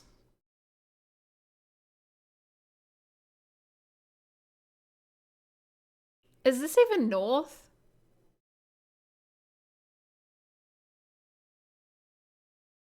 Can I pull out like a I'm compass assuming we app went on my north. phone or something? Yeah, you can. You're asking this question. Harper and Luciana do know that this is the northern woods of like surrounding the city. Yep. As a location. But yeah, you pull it up and it is pointing like you're not specifically heading like due north Mhm. right now, like because you're kind of weaving through the entrance. But even as you ask, you do know that it is. You are in the northern part of like the region. Luciana, as you're listening in to this conversation and listening to the back and forth, you're looking around and you do see there is like tourist signs. There are, because Harper did say, are there maps or something? You do see like a little stand thing that has like a map of the park, and they do have little pamphlets and stuff there as well. I'm assuming wherever we're going is probably not going to be marked on a tourist map. But if maps get brought up again, we're currently still driving. Yes? No, I think we got Or have out we at parked? this point. I think If we're parked, I'll go like grab a brochure. But Mhm. I'm assuming that where we're going is not going to be on it. Do you want to look at the map, or do you get one for I anyone will else? have or... a look just so I don't have to engage in the conversation about fuzzy tree socks because Yes, you do know the three main groves Mhm. of the forest. Again, Willowwood Grove being the one with the biggest clearing. Looking at the map, you're reading through, and it says, "Welcome." Sorry, I just have my cat that just cannot settle. Welcome to the deep woods. Yes, you can just see his little head. Welcome to the deep woods. Your nature reserve only a stone's throw away, and it goes through all the usual la la la about just like this forest was like part of the founding of the city, and has been maintained and preserved. It is currently under a heritage listing, so this will be here for generations to come. It talks about the attractions around the different groves. It does allude to like generations of like witches and shamans have gathered on a full moon in the Willowwood Grove, although it's not a practice that's done so much now. It's long-standing history. The Ash Grove, it speaks about natural cave systems that are near, and the nature's melody of during times of the year when there are stronger winds. A song can be heard blowing through the caves. And Felwood Grove, which is more of a swampy terrain almost. So it talks about the thriving wetlands aspect of the woods and the endangered species and birds and blah, blah, blah kind of attraction of that part of it.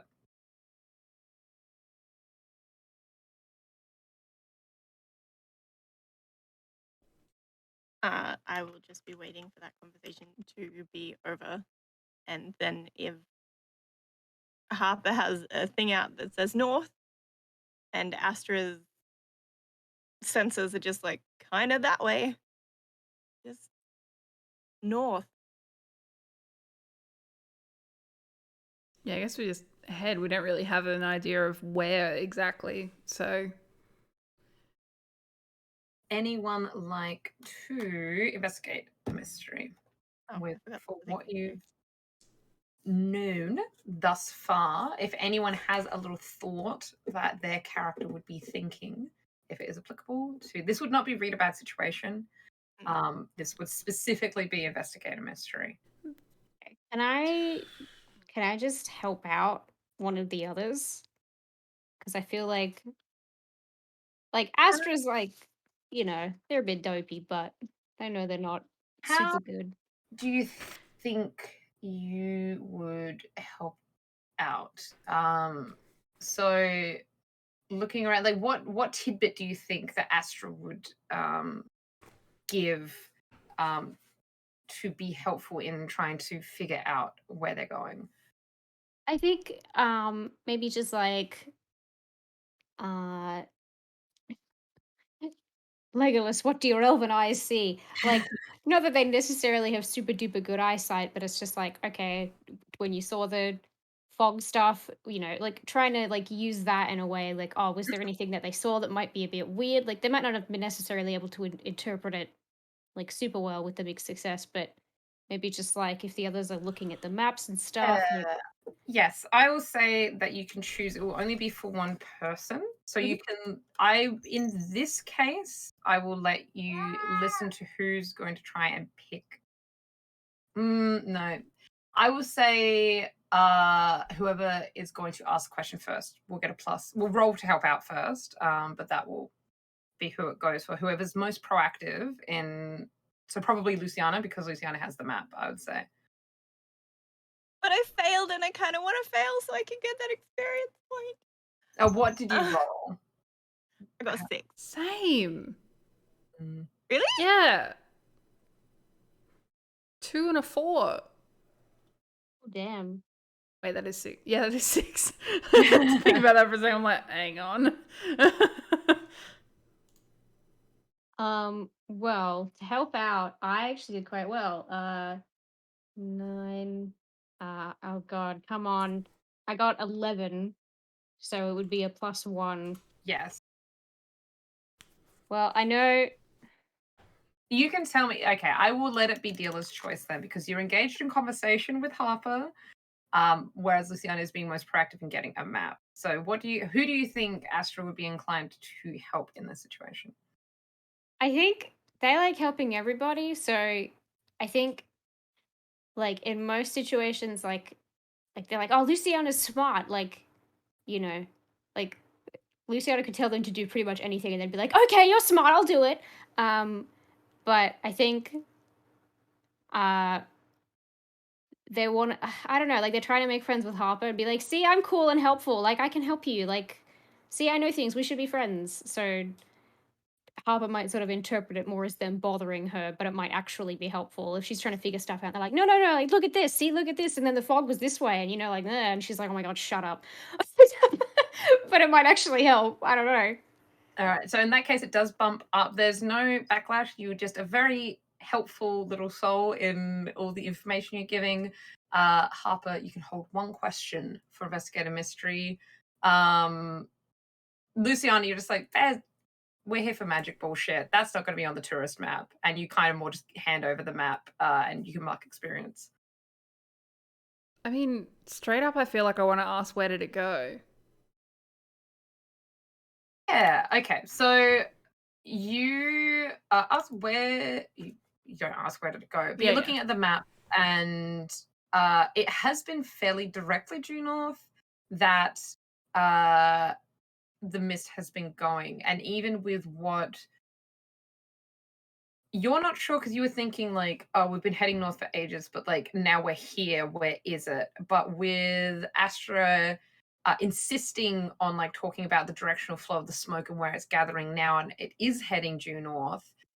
You look on the maps and you realize that there isn't actually a grove, a clearing due north, but between the Willowwood Grove and the Ash Grove is the cave system that it was talking about. Of seems like it could be it because it talks about like the singing caves that at like when there's a certain directional wind. Dancing could be something, and it is due north. Ugh. I think she's just gonna make a really disgruntled noise and point at the caves on the map and just be like, if anything sus is gonna happen, it's probably gonna happen there.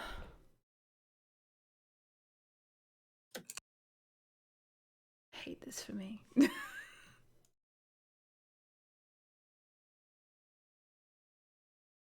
Well, I mean, that sounds good to me. Do we need to? Well, I mean, I suppose we're here now. If you wanted to bring anything, I probably should have thought of that earlier. It'll be fine. I have my dog purse. We'll be fine. Out of character, you brought macarons. What else could we possibly need? True. Phone signal? See, that's a you problem. Yeah, true. It is at this time that Harper, you get a ding on your phone. Hey, where are you heading today? What are you doing? What are you up to? Is this I can from see you're active online. Cherry? Yeah. Okay. This is Cherry. It's like, I can see you're active online. You're not usually up this early. Ugh, I know. These two losers dragged me out today to go do something. I don't know. We're off like in the deep wood or something, you know. Apparently I got like a new job last night or something. Now, you know, I'm employed. I'm employable. Damn, that's pretty cool. Deepwood, that's super weird. Just be careful while you're walking around. It's just, you know, I know it's like recreational, but you know how the outdoors can be. Just just be careful. You know me. I'm always careful. You just get like a typing, the message gets deleted, and then sure. Sorry, what did they say about the deep wood? Nothing in particular? They said be careful. They didn't really allude to anything specific. Right. They said, you know how nature, like, it can be in the outdoors. Do I know how nature can be in the outdoors? No, Is Harper wearing sensible shoes? No, I would imagine she's wearing like those I reckon she's wearing boots, but like heel boots. Not like stiletto heels, like chunky heels. Those boots that were around for a while that looked like tradie steel caps, but they have a heel on them for no fucking reason. Exactly. It's like, yeah, these are my outside shoes. Except they're dressed up like hikers boots, so they've got like the real like thick like laces on the front. Yeah, leaves and stuff are just like, you know, maybe like a tree could fall on me or something. I get it. I'll watch out. Yeah. You know, if you like are feeling down or anything, like maybe listen to some music or something. You know how it's just, I don't know. Neither of us are super outdoorsy. It's just like, I do love music. I am a big fan.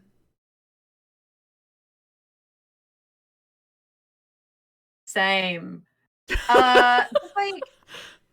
Just like how is this same person comrade. like in any way, shape, or form interested in this person? Love sure works in mysterious ways. Yeah, no doubt. Well, we both have a mutual love of bands and stuff. So yeah, like just keep me posted on like what you do for the rest of the day. Hey, you know I will. It's just I was, tired. Like I woke up earlier than normal, so like, we're from here. I won't leave your side. Unless like Yeah. that tree falls on me or something, I'm just gonna say I don't think a tree is gonna be a problem. I believe in you dodging a tree trunk. But like if you've got like one of your like friends that you're with, like, if there's like any danger or anything, just like get behind like the biggest one or something, probably. Not that anything like nothing's gonna happen probably, but I just worried. I can't help but worry. It'll be fine though, I'm sure. It's okay. One of them is like real big and tall. Pretty sure they're really strong too. They seem alright. Yeah, and then just like kind of transition into like the Yeah. usual, just like like obviously trust your judgment people, blah blah blah. How many times do and you then think they have to reaffirm that every day? Yeah, and then goes back into the typical conversation for you. Yes, moving forward, it is now that you're in. You consider getting back in the car to drive the distance, but there is a hiking trail that will take you directly up. The roads kind of lead to the groves and the clearings versus the side attractions that are like either boardwalks or walking trails. So you look at the map, plot your course. It's going to be just way easier to walk. So you set off walking up. I will have everyone roll. No rolls yet. Just with the footwear, it takes a little bit of time to get up. But between the three of you, there are handrails and stuff. There's no twisted ankles or any kind of like major slips or stumbles. Just maybe with the heels, some slightly shorter strides than one would usually take while hiking. But in a good 15 to 20 minutes, you kind of crest up and it plateaus a bit, and you're just walking through more kind of forest versus a winding hike up to the top. And you can start hearing what was suggested in the pamphlet. It is quite a strong breeze today, and you can hear it sounds almost like someone it's not quite like a choir, like that many people, but it does sound like singing, like a mixture of voices is obviously through this cave system that is off in the distance, the different nooks and crannies as the wind is blowing through. It is very melodic and it is very pretty. A little bit eerie, but like that's just kind of, you don't expect to hear kind of choir-esque singing on a hike. But you keep pushing through. You can't see the cave system yet, but you can kind of hear on and off that sound where there'll just be like a heavy gust and you can hear the kind of echoing sound of that, and you keep progressing forward. There is strangely, there's not really a lot of people out and about. It is a weekday though. You didn't see a heap of cars coming in, and this is also not one of the less popular hikes, but it is kind of more of one of the intense. This isn't a leisurely hike. This is more of a fitness hike. So it doesn't strike anyone as particularly unusual, but it is noted that you haven't passed anyone, nor were there any immediate cars in the area where you park.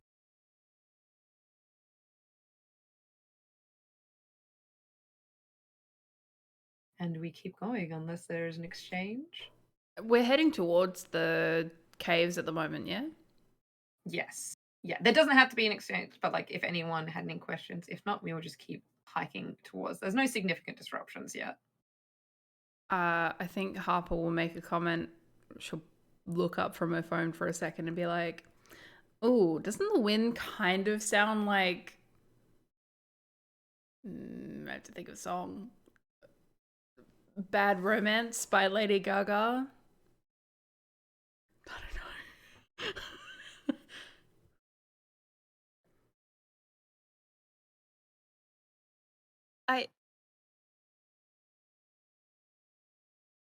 I and she's just not going to continue. She's gonna keep him walking. If she doesn't say anything, I think Harper will just be like, it's okay.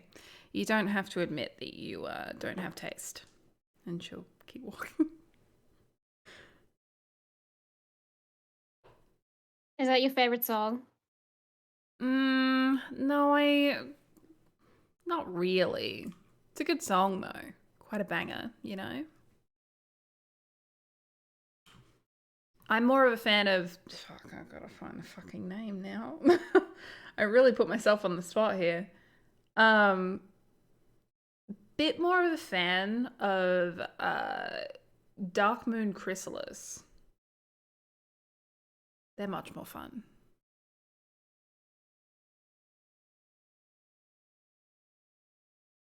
I don't know if I know who that is. I mean, if it's the sort of thing that gets played at Phantasmagoria, then I've probably heard it while standing around. But I will have Astra and Luciana can roll sharp. Just to see if it rings any bells.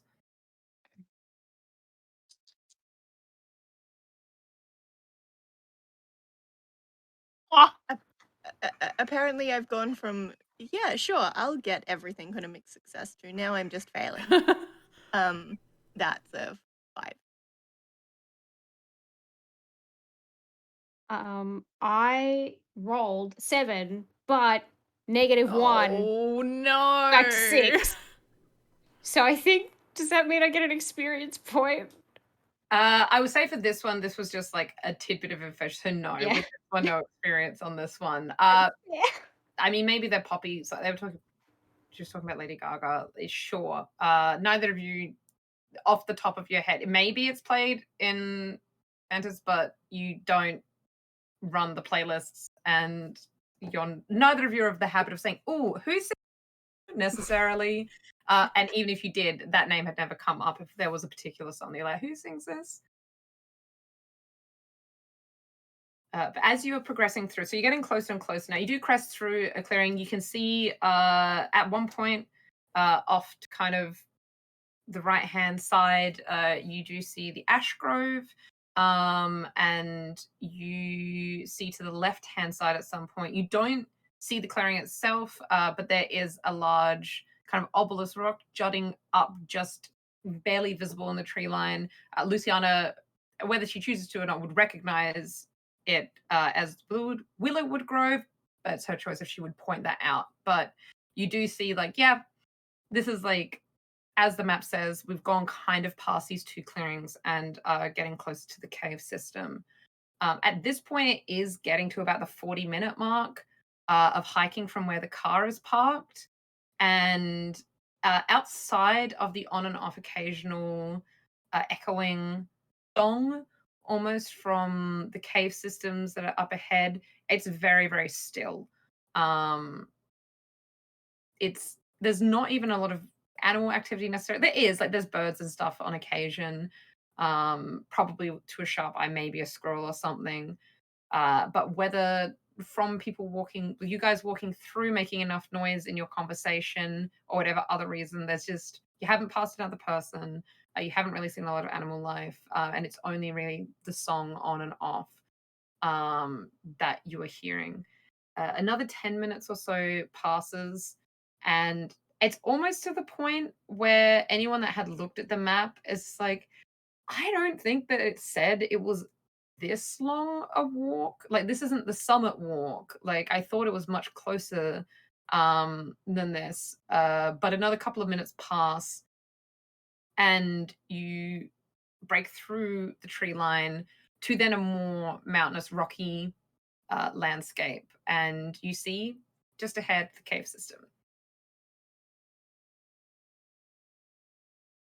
I would have pointed out the large thing just because I think that Astra would want to know. If I Astra asks for extra facts, I don't really know any. I'm just like, I recognize that rock. I think they're probably taking pictures of like things. They're probably like anything of birds. It's probably blurry. It's probably like I don't know if it's like a I don't know if it's like the worst possible photos of things ever. I think it's like a I don't know. I've seen something about it anyway, but it's just like, oh, it's a photo of this famous thing, but you've got it almost 75% out of the frame of the photo. They're those kinds of photos. So they will excitedly get a photo. Um, I guess as we get closer to the cave, or as we're sort of looking at it,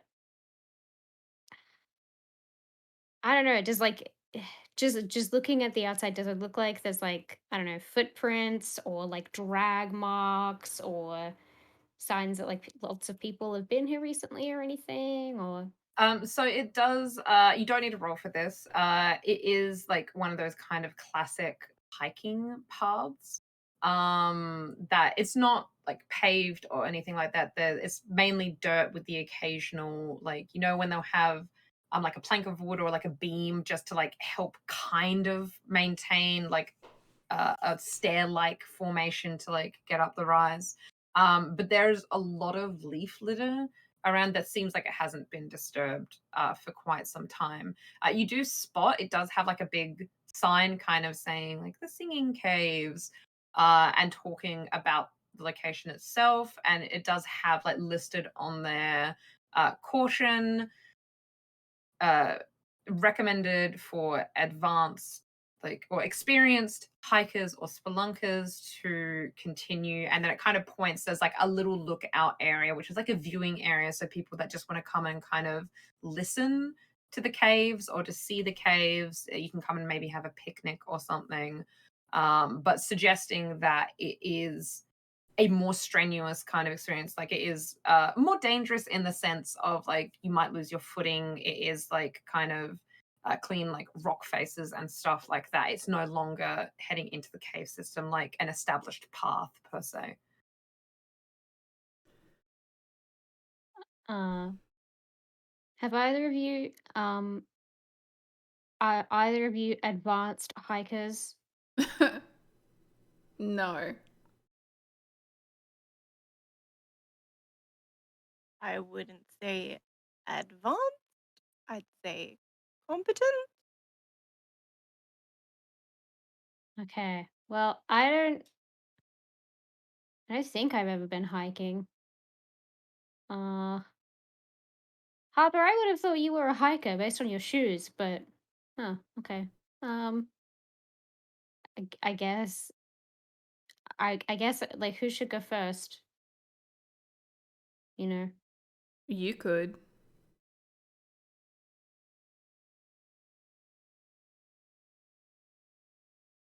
Hiking is basically just walking but paying a bit more attention. Okay. Okay. I think I can do that. You'll be fine. Okay. Like I don't think Astra has like hiking boots or anything on. I think they just have like a comfortable but colorful pair of like chunky sneakers and like I don't know, jeans with like a vertical striped rainbow on them and like a white denim jacket. Like it's just obnoxious. But I mean, yeah, you've convinced them. They'll lead the way. Um, Are we seeing anything from here? Looking up the cliff face, so you do see there is like a vague like suggestion of a path leading to like the main cave. And like there is definitely there's a lot of smaller cave systems which explains, and like openings coming out of the cliff face, which explains why it had that borderline like choir-esque Mhm. quality to it, where obviously certain wind directions it would echo through different cave systems and Right. combined the melody. Yep. But it does seem like there is kind of the main entrance, like the main kind of suggested one, like which would probably for the skill level that you guys have outlined, you think your characters would be at hiking and stuff, that would be the easiest place to start is the biggest cave system. Okay. I didn't even consider this before. I was like, oh yeah, sounds. Cherry definitely said watch the music, so that was definitely a way to get there. Didn't consider the fact, did it at all feel like it would be a magical thing? Like, obviously there is a mechanical aspect to it, clearly, but... So, not right now, it doesn't feel like, I would say. Okay. Like, it does, like, Harper remembers that, it's like, that was, like it was kind of, like, a weirdly specific thing to say, like, you didn't suggest that you were feeling flat or anything, or, like, that you were kind of begrudgingly up early, but you didn't say that you were upset or anything, like, particularly about it. But right now, no. Okay, good to know. I guess I'll just motion for Astra to take the lead. I will do that, I guess. Yeah. So how are you taking your approach? You are a bit more inexperienced. Well, you don't know how experienced you are with hiking, I guess. So I will say that if you kind of want to move with confidence quickly, it would need a roll to act under pressure, or you can just take more time and kind of edge along, which will not require a roll. I feel like they would want to kind of, if it was just them by themselves, they would just be confident, like, heck yeah, let's do this. Fell and broke my ankle or whatever. But I think they'll probably take it a little bit more carefully, just making sure that that Luciana and Harper are okay behind them and following and everything's okay. So team player. Following up, there's no issue. Like it is you're kind of gathering that maybe when it was suggesting experienced hikers, maybe there is more difficult climbing further in. But it's not too hard getting up to the spot. Like this seems to be the biggest cave, so this definitely would have the most traffic that goes to this cave. So there's enough of a goat track kind of leading up that it's not problematic, particularly with you being more cautious. And having seen you make your way up, the other two follow, being able to be confident where they're placing their feet, having seen you go up. Are we going into the cave? Are you going to look at the others or heading straight in?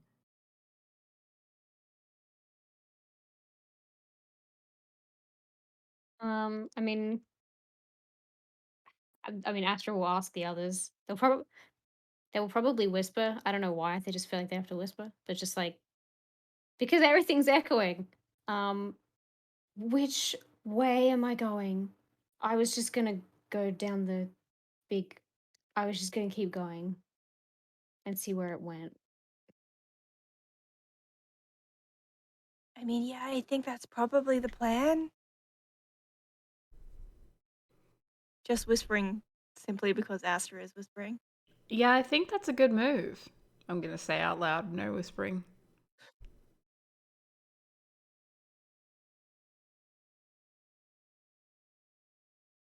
I'm gonna do that, and then they'll just turn around. So as you cross the threshold into this first cave, you step through, and it is unsurprisingly looking down further into it. It gets darker, as with what happens with going into a cave that doesn't have a light source. But you step in and start threading down. There's a big gust of wind behind you, and again, much more reverberation now that you're in the cave. You do hear that very beautiful, slightly melancholic sound of the wind passing through the tunnel. Um, cool. Nothing really like of note. You've been hearing it as you're coming up the mountain or the hillside. As you take a couple more steps in, though, I would like everyone to roll act under pressure, please.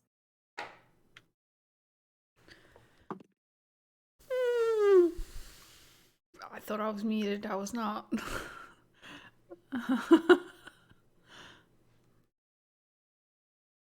So that's a 5. I got a 5 too. Aww.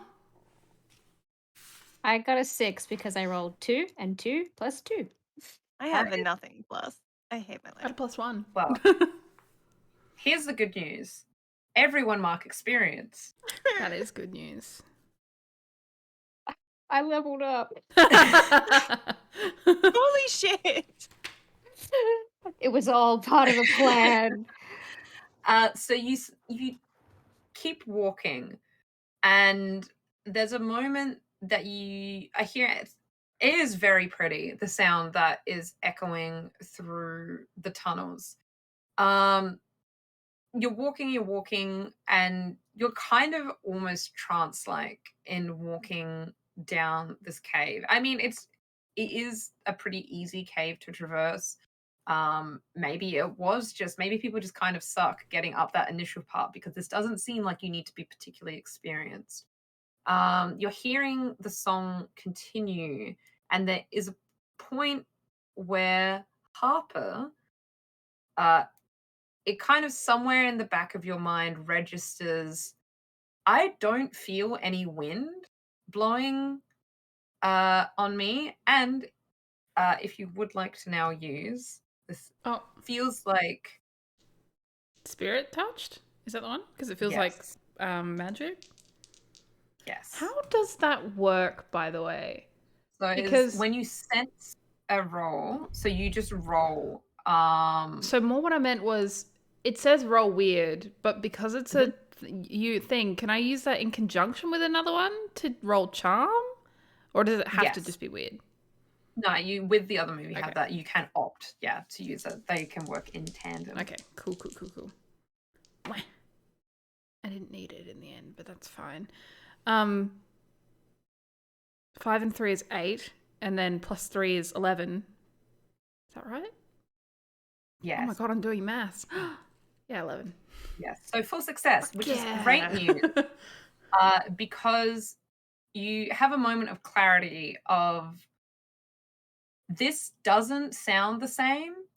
It is a similar tune to what you have been hearing, but this is more like a flute being played than the wind that has been echoing and like blowing through the cave system. You also feel like a pull almost that's drawing you further into the cave. And you realize that you feel super confident in the way you're walking. And you can hear like all three of you are stepping pretty much exactly in time, which is weird because you're all very different heights. But it's almost like for some reason you're stepping in time and making the same pace, heading further in. And it's at this point that you realize that it's almost pitch black. You've been walking, but there's no light source anymore. And it's through that if you want to say anything, you feel you're still walking, but you kind of get that agency back of what the hell is happening here.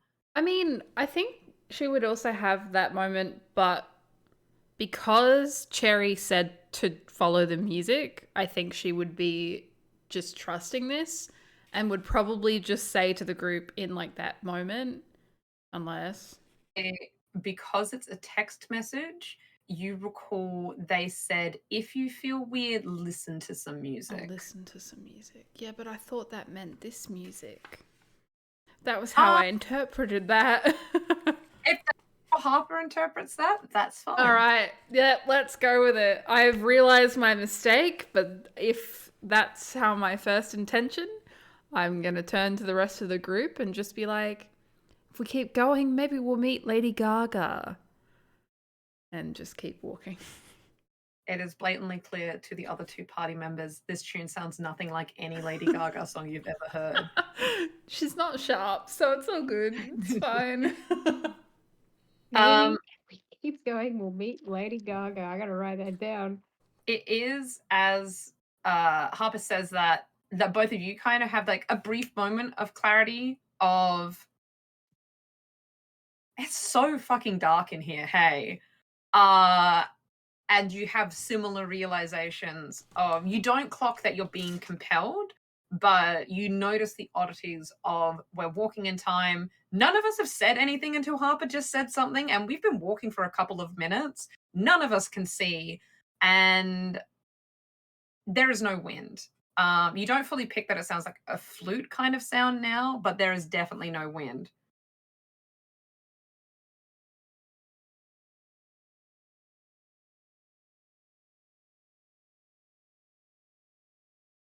This is maybe a weird question to Mhm. ask. As we're having a conversation and a realization that things are weird, Mhm. can we stop walking? Or are we being like compelled to continue? You consider stopping walking, and you're like, all right, I'm going to stop walking. And you don't stop walking.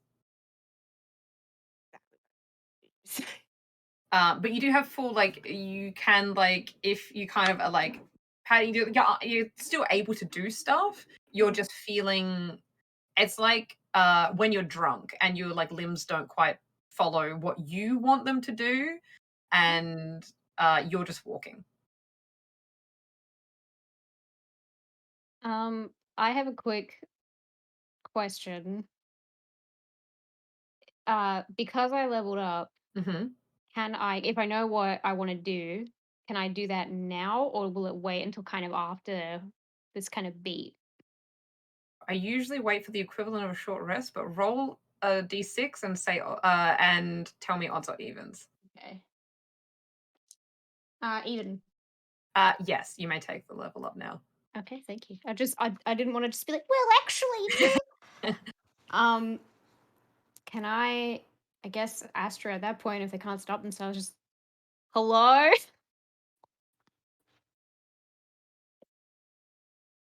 Lady Gaga. And this is using the spooky move that you're. Oh, actually, Okay. you're smart. Hang on.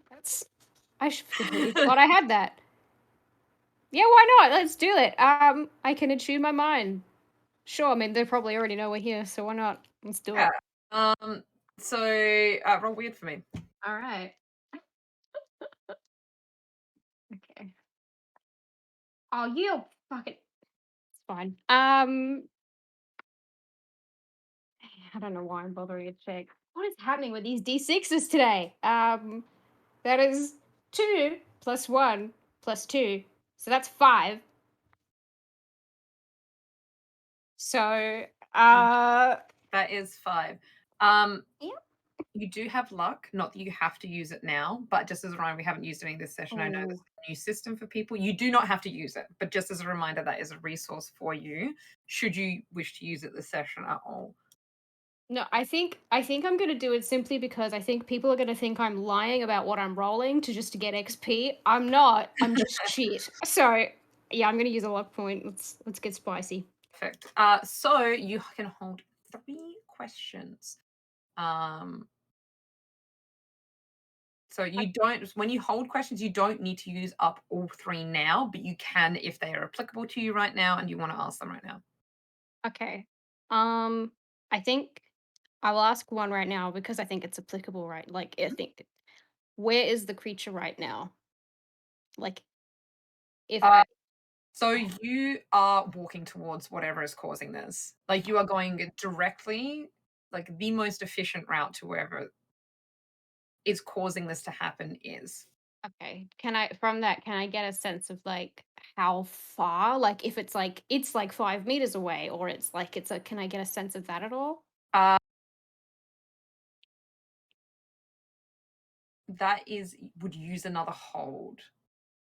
No, I would say yeah, it is. It's a little way away. You don't know exactly because you're not familiar with this cave system. So it is within this cave system. You don't feel an immediate, as in like the next minute or two, sense of foreboding. Like you've been walking for several minutes already. You can't see the entrance as well. By the way, if anyone does try and turn like their body enough while they're walking to see, you cannot see the entrance behind you. Um, but where the creature is right now is in this cave system. You do not feel that it's imminently to where you're going because you kind of, unfortunately, all at the same time got hit with this pretty much as soon as you arrived in the cave system. Okay. I will ask so I get 3. So Holding you've used 3? 1, so Okay, you've got 2. So you can use them. Holding is like until the end of essentially this creature's effect, or like the creature being a factor. okay. I don't, because I guess, like, because I want to ask, what is it planning to do right now? But I don't want to, like, ask that right now if it just means it's just sitting and waiting for you to get closer so it can eat you. Yum, yum. Like, would I be able to ask that now and kind of, by melding my mind, Yes, get a sense of, like, I yeah. will say, instead of what is it planning to do right now, phrase it more as what is its intention.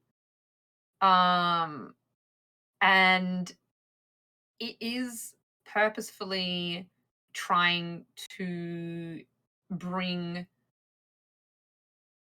victims closer for a not good purpose. You definitely feel a sense of what it's going to do is probably not good, because this wasn't a, hey guys, welcome to my lair. It was a, I am walking to its lair. I didn't know this was going to happen. So you do get a sense of probably not great. But you don't know exactly like what the creature is that's doing this. So you don't know exactly what it's planning to do with you. Okay. All right. I will keep the other question for, I guess, when we're closer. So when we become best friends.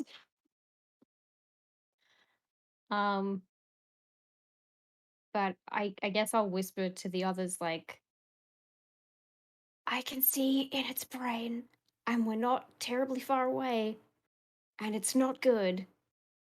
It's, I don't know if it's going to eat us, but I think it's not Lady Gaga. I was always pretty sure it wasn't Lady Gaga. Okay, well, I'm pretty sure, like, I feel like I would know if I was in the brain of Lady Gaga, Yeah. maybe. And I know it wasn't. I thought you It didn't even know is who at Lady this Gaga was. It is at this point where conversation has started happening back and forth. Kind of the silence has been broken. With the silence, the monotony or consistency of the song that has been playing since you've been walking has been spliced with you guys talking. You notice around you faint residual, almost blue light. And as your eyes are already as adjusted as they can be to such darkness, for a very eloquent way of putting it, it is very clear as soon as this light starts appearing, it's crystals almost like in the cave system that are starting to emit this light. Very infrequent, but it is giving some semblance of form.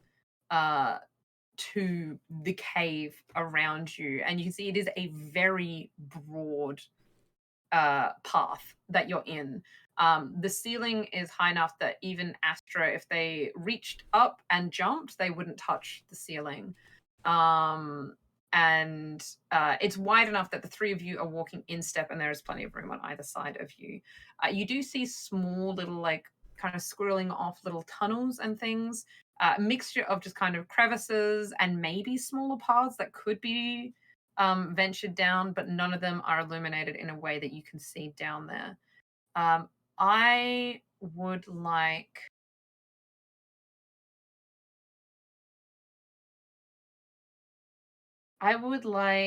Harper to roll. I would like Harper to roll monster empathy for me as these lights start. If you can't tell, I'm shaking it furiously to hope that it's a better one. Wah! Oh, wait, what does that make? And now the math. Because I got a 5 and a 3 again. So that's +3 for charm. So that would be 11. Yeah, 11. So, yeah. Full success. So it's utilizing monster empathy, but it's not specifically like a normal triggered monster empathy, Yeah. because as you're looking at all of these crystals that are lighting up, you're noticing that they're almost illuminating as you're walking past them or coming into proximity with them. Right. And with you curiously keeping track of them as you're walking past, you can ask the question. This is a magical effect you would have thought, but something pings with you that it's not. Like there may be some sentience to whatever is happening here. I mean, I feel like anyone can work out what it desires. It's people. No.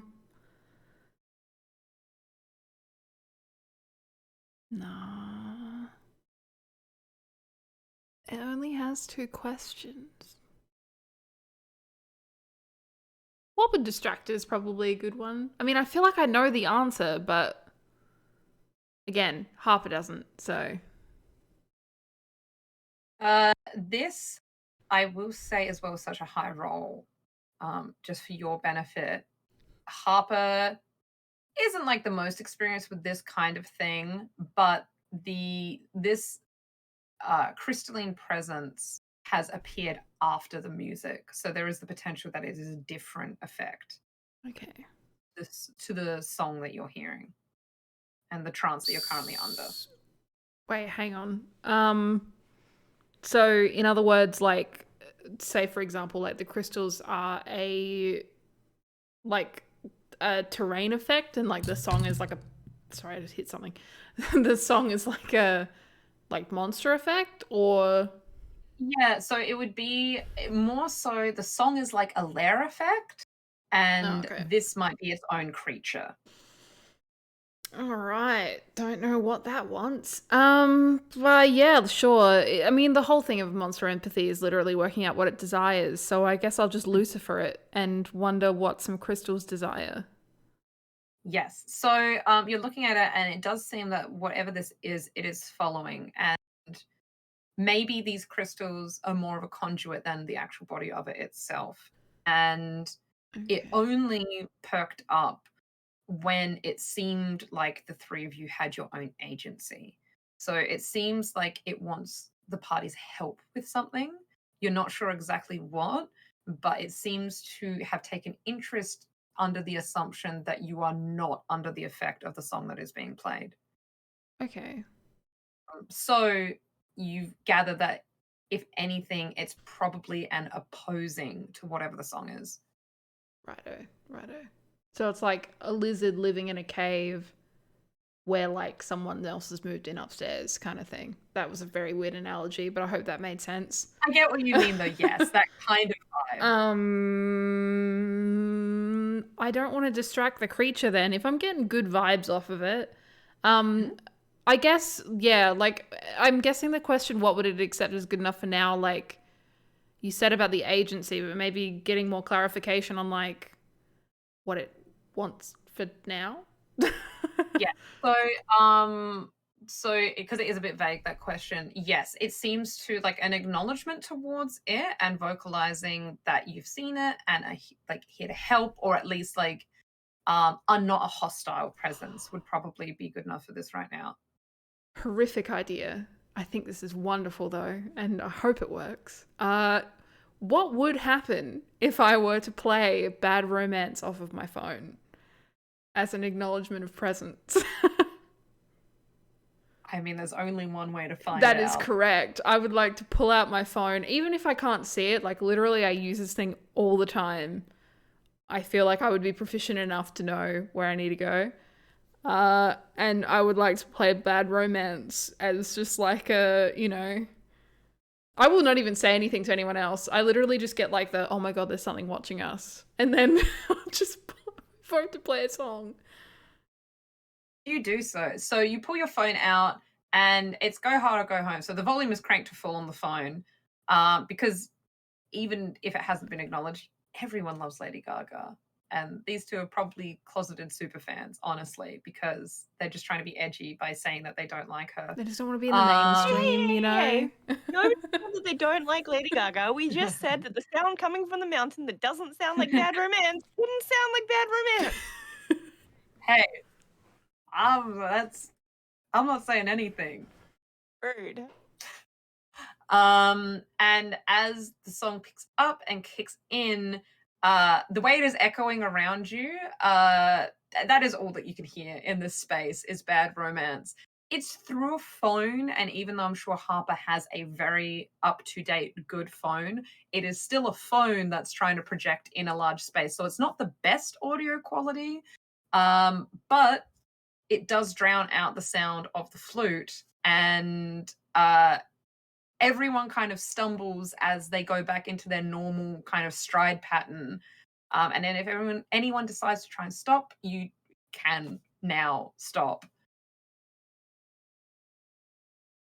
I think I'll just like hold up the phone like a torch, and as in like, you know, like what you do at like a concert. Not like to actually see anything, but I won't say anything. What were you going to say, Mel? I just would like to stop. I don't want to be made to walk. If I'm not being made to walk anymore, I'm gonna stop.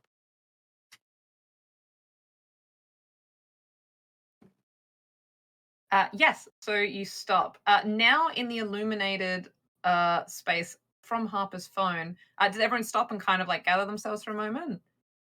Yeah, you all stop and you kind of like look to each other, and it is at that moment that you realize on everyone else and then to yourself, realize all of you have just been weeping this whole time. Not ugly crying necessarily, but it's just been the consistent. Anyone wearing mascara, that is down your face. And you, now that the effect is gone, feel like a weight has been lifted off your shoulders, of like you had some kind of like real melancholy that was hanging over you that is now alleviated, that you didn't fully realize was there at the time. At the music being played and you all stopping and you all clearly not being under the effect of this phenomena, the illuminated crystal that is just ahead of you glows even brighter, and you watch as from it, it's like when you see like a glass of water and someone will drop food coloring into it. It's like a reverse of that pulls out of the crystal. Um, and you have before you a little burning S sprite.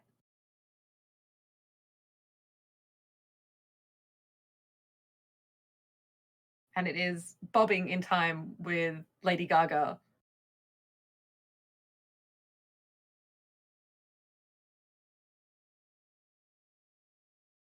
I'm gonna look at Astra because Astra is the one that usually says hello to people. I think they're touching their face and they're just. I didn't know Lady Gaga was so powerful. This I didn't know. It's really good. Hello? Are you Lady Gaga? I'm running with it. I gotta run with it. This is directed at the little sprite thing. Yes, yes. It does not give you an affirmation back, but you get like a ripple through it of just like, I guess that's kind of like a negative. It's like if someone would like nod, this ripple is like, it's like a sideway, like the flame of it is like rippling, of just like, nah, dog, I'm not Lady Gaga. Um, do, do you uh do you know anything about the we'll just kind of point to the direction they were walking in? Like, even though they're talking out loud, and even though the thing that's probably waiting can hear them, they're like, I can't refer to them because they will know. Yes. So, uh, it kind of shimmers, like it's not really sure how to convey through like body language like an answer to the question. And so what happens, it glows very, very brightly for a moment, and you don't need to roll for it, Harper, but kind of adjacent to Spirit Touch, you realize that it is doing something, but you feel comfortable having like known that it is opposed to this other thing, that it's fine. And the space around you muffles, including the phone, so you can still dully hear the phone, but you are confident that if that phone is on full volume and it's very quiet, any other sound is probably not going to travel through this space very easily. And it kind of turns back to Astra, and you just hear in your mind, "I help."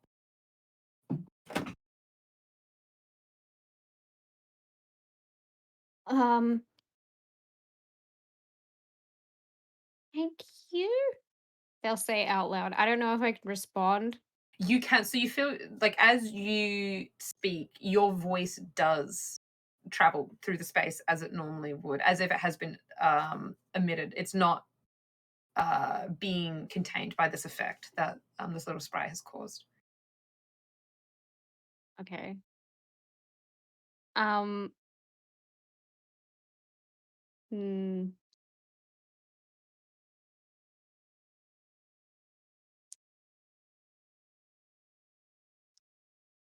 What to do? What to do? Has anyone else been made to go and have bad things happen? I'm assuming they're eaten. I don't know. By the thing.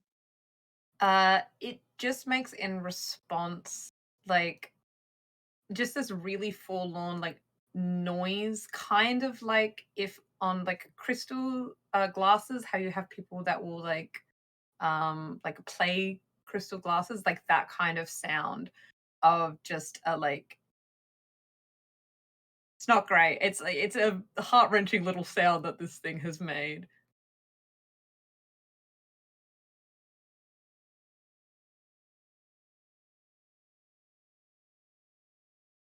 Um. Uh. Again, all their all their responses are out loud, so the others can hear this. But they'll say, maybe, well, I'm I'm Astra. This is Harper. And this is Luciana, and she's smarter than me. So uh, maybe I just kind of turn to Luciana. You might have better questions than I do. I have questions for you. What's happening? It pauses for a moment and then responds back. Please, no. She's so sad.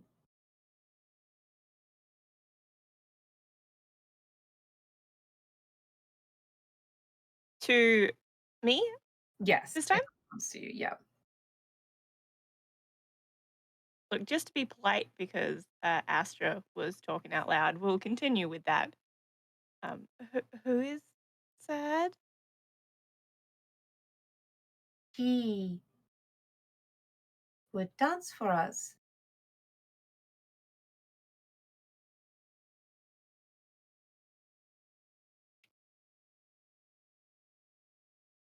That's lovely.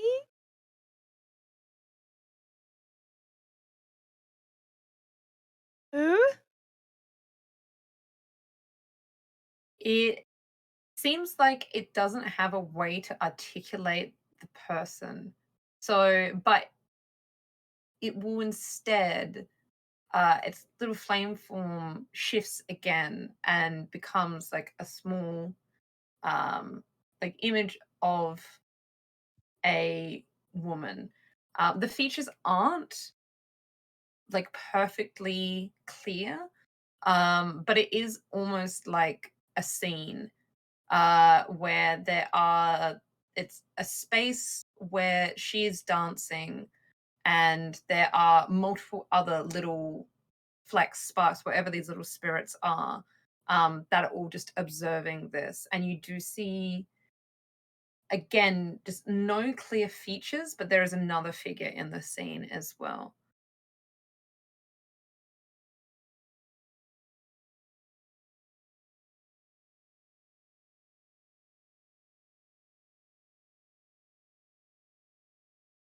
I was as well with this, just because of how vaguely this creature communicates, you can anyone this also is projected into everyone's heads at the same time, that everyone can hear what the sprite is saying.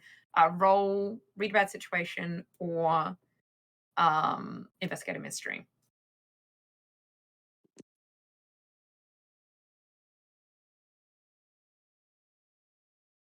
Can I do something different, Yes. if that's okay? Because the move that I chose when I leveled up is what are you looking at? And it's when you talk to a monster capable of reason and speech, it recognizes you. If that's applicable here, if there's any sort of hint of recognition, I will use that move. If it doesn't recognize me, I will investigate and be dumb, but It does actually recognize it recognizes something about you. So it's not like a like, oh, I know you. It's more of a like, I feel like I know you, I guess. okay. Yeah. Yeah, because I don't think like Astra would necessarily like they're not like going out looking for this information, but I feel like when it's applicable, it's more a case of like they just kind of get this sense of like you know something because they don't really understand themselves all that well. So Yeah. there are a few questions I can choose from, but I guess if it's sort of it in a way, if like even if it's just in a vague sense, if I could ask, tell me something about who I really am. I don't mind if it's like super vague. Yes. So it with how it knows you, um, it has a moment, kind of like as it's talking out all of this, almost like a proper acknowledgement, because mainly it was focusing on Harper because Harper was the one that noticed it first. And it wasn't really even fully paying attention to you when you were asking the question, even though you approached it. Um, After like kind of fully recognizing it's speaking with three people, it kind of takes everyone in more individually and sees you properly and just reaches out, um just more of just like warmth because it has kind of an intangible form, and will just say,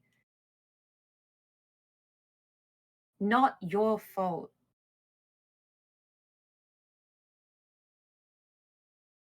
uh what else? They did this. She would want to dance, but they're making her. She doesn't want to hurt anyone. You don't want to hurt anyone.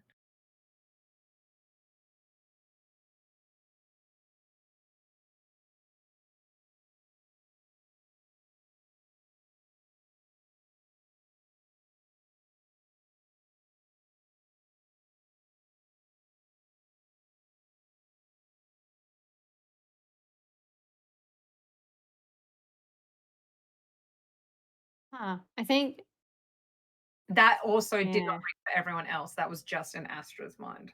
Okay. Okay. In that case, I think yeah. While you guys are like investigating, I think they just kind of they very quietly say thank you, but they just kind of like look like they're thinking about something, which is rare. Um,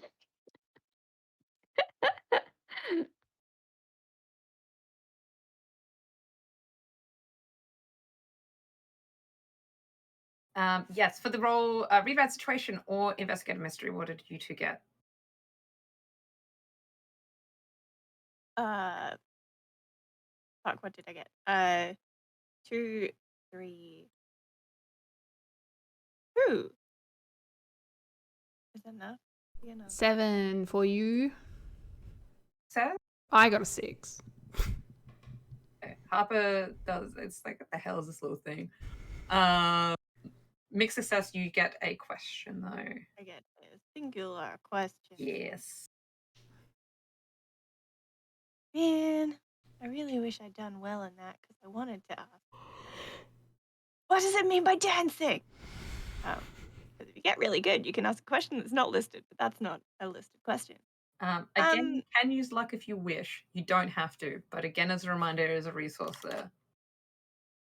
I do keep forgetting about luck. And I do think that's a very important question. But I don't know if it has like the capacity to answer me the way that I want it to anyway. No, let's do it. Yeah, so the way that Investigate a Mystery is you get correct. It will vary on what the question is, but it will give you pertinent information with it. It won't just be like it will at least give it a proper affirmative or a negative to like rule out or give you options. I will use a luck, Mhm. and I want to ask it what it means by dancing. So when it was saying like she used to dance for us, or which part? Because it has mentioned it just a couple of times. It was she used to dance for us, but he won't or something? Yeah, okay. So this woman that it's portraying in this little scene that's Yeah. there is a lot of sadness like in the scene. Like it's a happy scene, but it's just like almost it's conveying with emotion instead of words through it. So this obviously was something like whoever this person is would come and dance for whatever this creature is. Like it would come to these caves. So whether it was someone just frequented or maybe there was some kind of an arrangement, this person would willingly come and dance for them.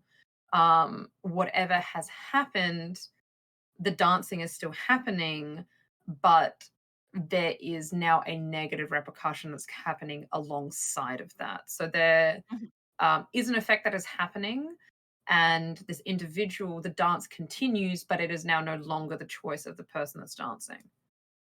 Okay. So I'm gonna make an assumption based on that answer. That's what this fucking dancing disease is. Somebody used to dance and now they don't dance and they gotta get their dancing elsewhere. And I'm going to share that assumption because I'm fairly confident.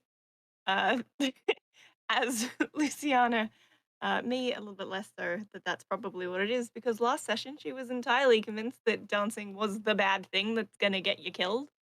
She's continuing with that line of thought. And you do have another question as well. Oh, I do? Yeah. Oh, I do.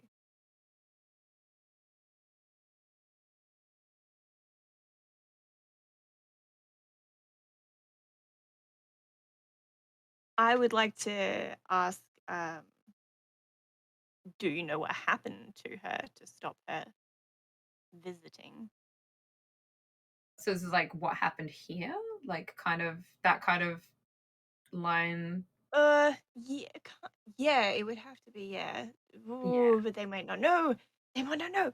Oh no, I'm kind of asking him between what happened here and where did it go? Like, I would oh, say like, even like for what you're wanting, what is being concealed here almost would work as well. I am gonna just allow to do an amalgamation of all three of those questions. sorry. No, that's fine. Like I'm deciding to do that just because of the nature of what you're looking at. Yeah. So you're talking. You realize now looking ahead. So you are in a space where it's almost like a little like a semi clearing. Like this is just like a big space that you've stopped in, and you can see the path does go off and turns like kind of like around the corner. This is also, say, for Astra, the like, where is this thing? It is probably, it's not like just around the corner, like you step around, like, oh, like the creature is there around the corner. But you feel like that will be the point of we need to decide what we're doing with this monster when you go around the corner. Looking around though, you realize that this is no longer feeling like a natural cave system. It's much more refined, and looking to the sides, even the like crevices and openings going out to the side, it's more like archways and things that have been carved. Like you know that you have to go continue following the main path, but this is almost now like not a cave system, it's a tunnel system almost. And as you're looking around, you see what at first you're like, holy shit, those are human parts. But piled next to one of the doors, there are almost puppet parts, like a marionette. There's also, from the sense of she is being forced to do this, but then also the intense sense of melancholy, that this woman is essentially to these spirits as good as dead. Like it is like a complete agency has been taken away, and it is no longer what they consider, which is also potentially why they are not using a name. They no longer view this person as the thing or person they knew. So yeah, like what happened here, like what happened to her is it's not her, but it's a facade of her almost. So there is her presence, but she's probably not the most dangerous thing, essentially. Right. Creepy. Wonderful. You do hear the song continuing as well. You don't feel the effects, you can't clearly hear the notes, but you do hear that the song has picked up as if there is an expectation that the group would already be in the next space. And the song is picking up in tempo as if that, if you'd still been under the spell, probably would have been making you move faster as well. Just to clarify, I don't know if like we've been given a sense from the sprite or whether I'm just like if I need to like ask it directly, then I will. So when it refers to like her, do they mean the thing in the kind of the cave system, like just around the corner, like that's her that's doing this now, or that's a separate thing? So you feel like there's been the like she doesn't want to dance, and the implication that there's something else. So it's like a pair. There's not just like Right. one creature. It's like she wouldn't have wanted this, and like specifically to you, Astra, she never wanted to hurt anyone. She would dance for us anyway. She doesn't want to do this. Okay. Um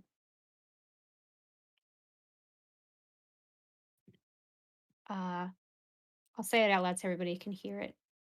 Should do you think we should try and go and hurt the other thing so that your dancing friend, will that help her? There's just like a yeah, like, it's just like Okay. very like the whole body of the thing is like dipping, like full body nod. Okay. Um And it will say, "We help, no sound." So implying that it will keep this effect so that the music will not impede you again.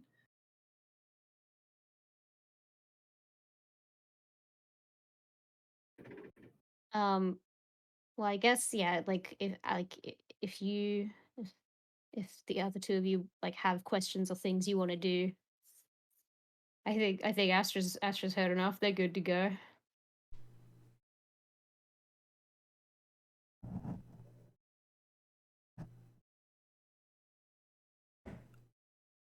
Are we going ahead to see her or them?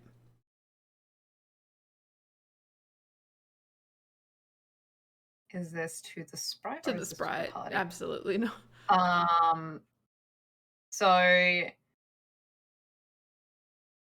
it kind of gives like a vague sense of like both question Right, mark. right. Like it's it's like the implication that you've gotten so far is that there is multiple points of danger, but it's only the fault of one thing. So it's like she didn't want to hurt anyone, she would do this, and like the implication of there is something forcing whatever is happening there. So in other words, and I'll kind of address this to everyone because I think we can talk out loud now.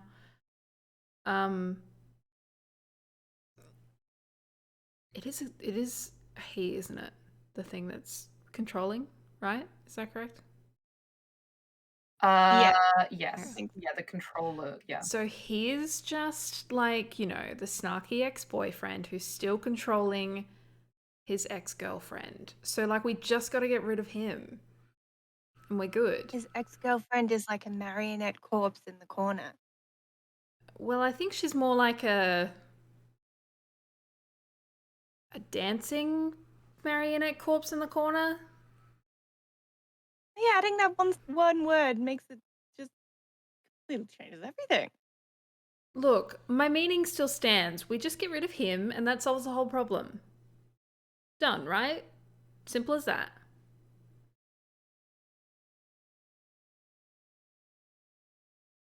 Mystery solved. Wipe our hands of it once it's done. I don't know about either of you, but I've never killed a man, so... Any ideas? I'm On how not convinced it's a man. on how to kill something. Yeah. I usually just, name and shame. Something like that. Oh, well, that's easy. Uh, Astra will, they have their little dog purse. It's just like a little yellow purse. It's got like a little spot the dog face on the side. It's very cute. Mm. Um, they have like a bum bag that they use as well, but you probably have never seen them put anything inside the dog purse. They will open the dog purse, put their hand in, and then kind of, as they pull their hand out, the bag kind of like, I don't know how to describe it. It it almost kind of like shimmers out of existence and like kind of in opposite to the momentum of them pulling their hand out, they pull out a really big sword.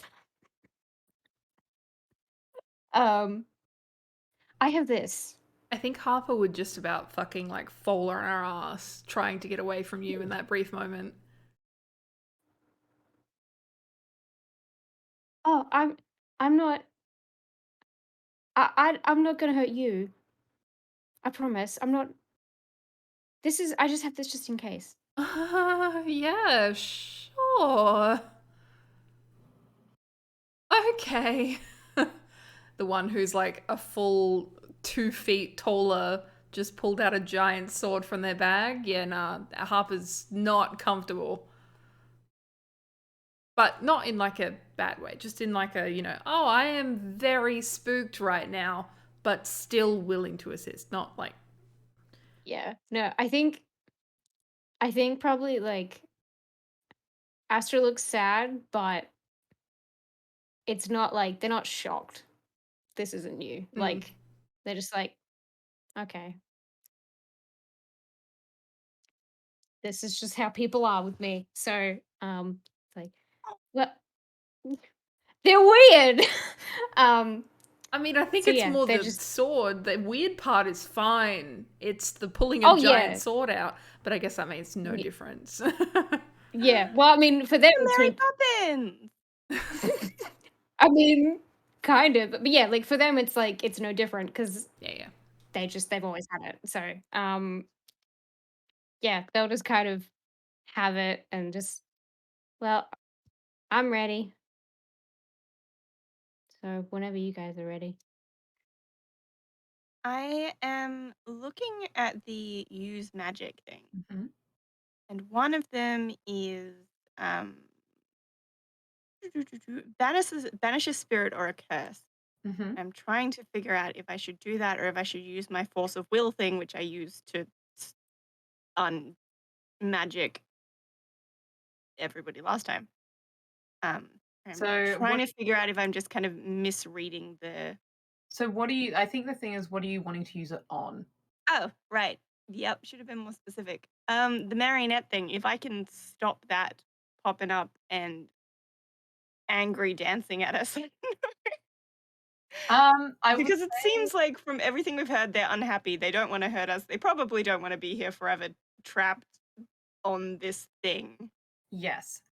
So I will say that you can't preemptively do that because you don't have line of sight. You don't specifically know what it is. Oh, I Uh, thought we had seen it. no, you saw parts and Right, pieces right. in the space. You haven't seen a marionette. It's just that's what they resemble. Right, okay. I will hold that in my brain then. I I thought we also, had just seen a pile in the corner and went, oh, creepy marionette person. Yeah. No, Ooh, so fun. you saw parts. You saw Mhm. a depiction of the woman that the sprite showed you, Okay. but you were in this space and you know that if you crest around and follow the path, that is most likely well, that's where the creature that Astra can sense is, which is probably where the marionette is, but you haven't seen the full marionette yet. Yeah, my bad. I misunderstood. Yeah, I'll keep that in the back of my brain. And maybe share quietly since I've made the assumption that because we are being muted from the music is kind of being muted from us a little bit Mhm. as well. That like if I can, like if sad puppet woman attacks us, I'm gonna try and send her away rather than kill her because the sprite seems to like her.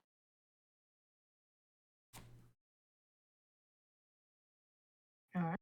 I'm also going to take the knife that I keep on my belt and hold that in a like, well, if I have to stab someone, I have to stab someone. Um, and be like, you didn't bring anything, Papa, for dealing with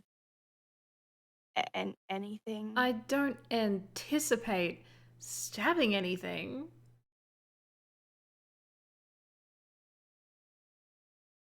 You could shoot something. You didn't I anticipate don't the carry idea of a a fight. gun? You seem like the type that would carry a gun. One of them really small ones. The closest Nothing thing I special. have is like this. And she'll pull out like, I imagine it's just like the most obnoxious, like fluffy keychained like letter opener. Because she does have like a pocket knife slash multi tool, which is just like a one harm small item.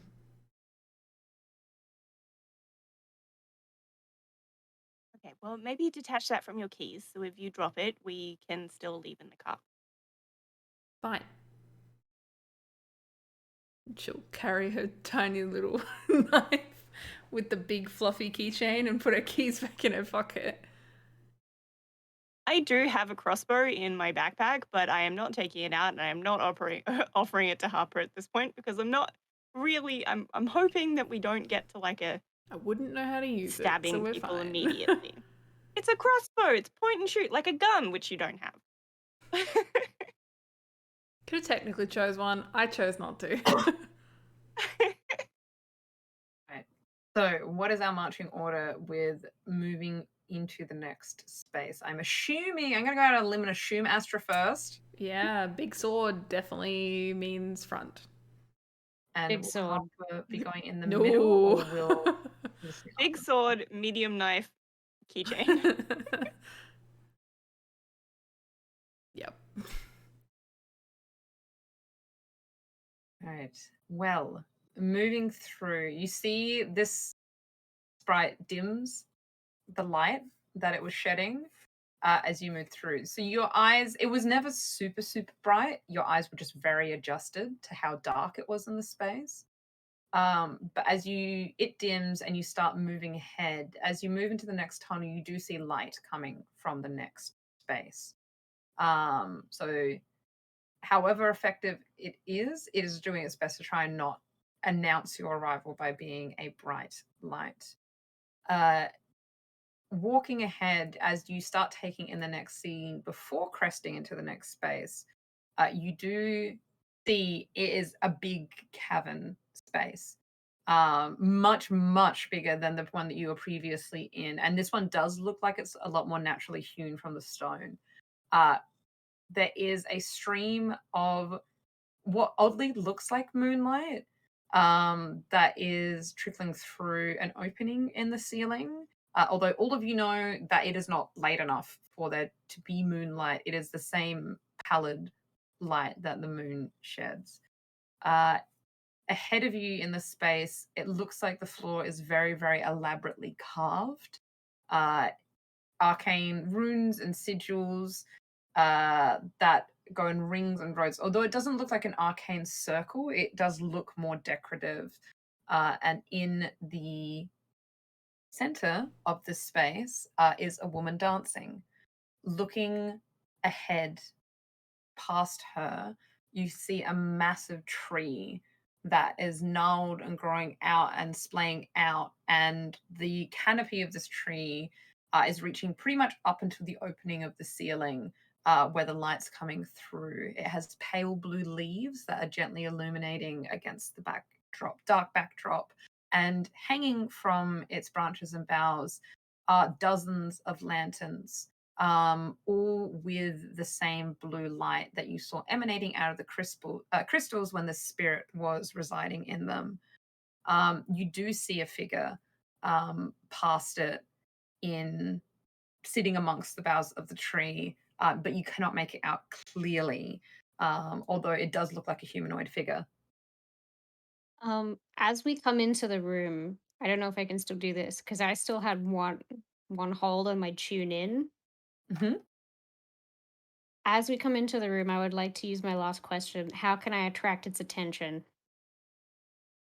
Uh, Essentially making yourself known in the space. Like it's not Okay. hard. It won't be hard to like even just crossing the threshold into that space would probably be enough, but essentially announcing your arrival would do the trick.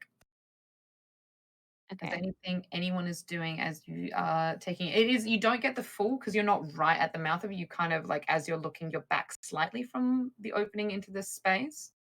Is anyone doing anything else before crossing the threshold?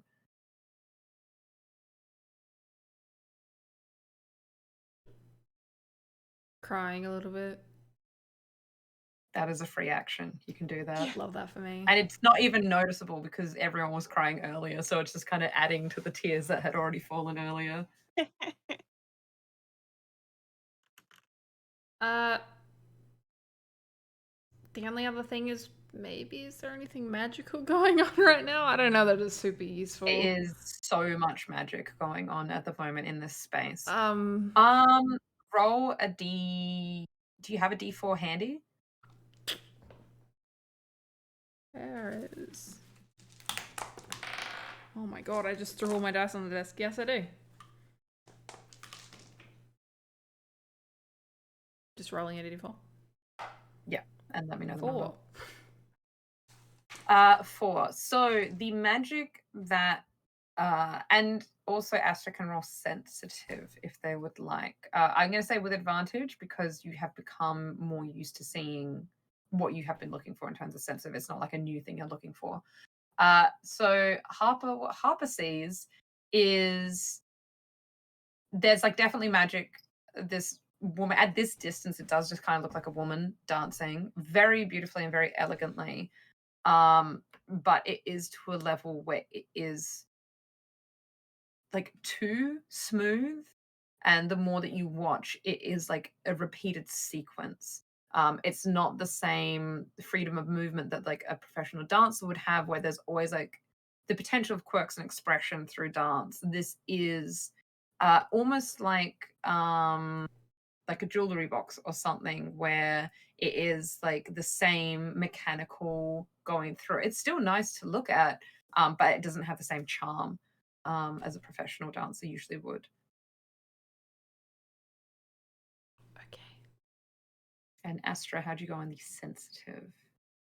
Uh, well, I'm very glad that you gave me advantage because I got a 12. So what you see looking into the space, so you are initially you're like, I am looking for the evil smoke because that has been what has been plaguing us. And you do see like looking down the same thing, like pushing past you, this vapor-like substance. You do also, though, a new thing that you see as you're looking ahead is between the figure that is sitting in the tree, um, connecting to this person dancing. There's like a tethering point almost directly at the chest of this person. There's also the smoke and vapor that is going, and part of it is collecting where this thing is. You were kind of expecting with everything you'd learned that all of it would be collecting at the dancer. But a vast majority is actually going to the figure in the tree. However, there are an additional 12 tethers that are going to the outside, the walls of the cavern, which looks slightly different, but not too dissimilar to what you have been looking at. But the tether between the figure in the tree and the dancer is different. It's like it's more consistent, I guess, whereas all the other things are like tendrils of smoke. This is more like a god ray or something like that, where you see like a shaft of light and dust reflecting through it, where it is like a more, it's still intangible, but it's a more solid, like I can define this.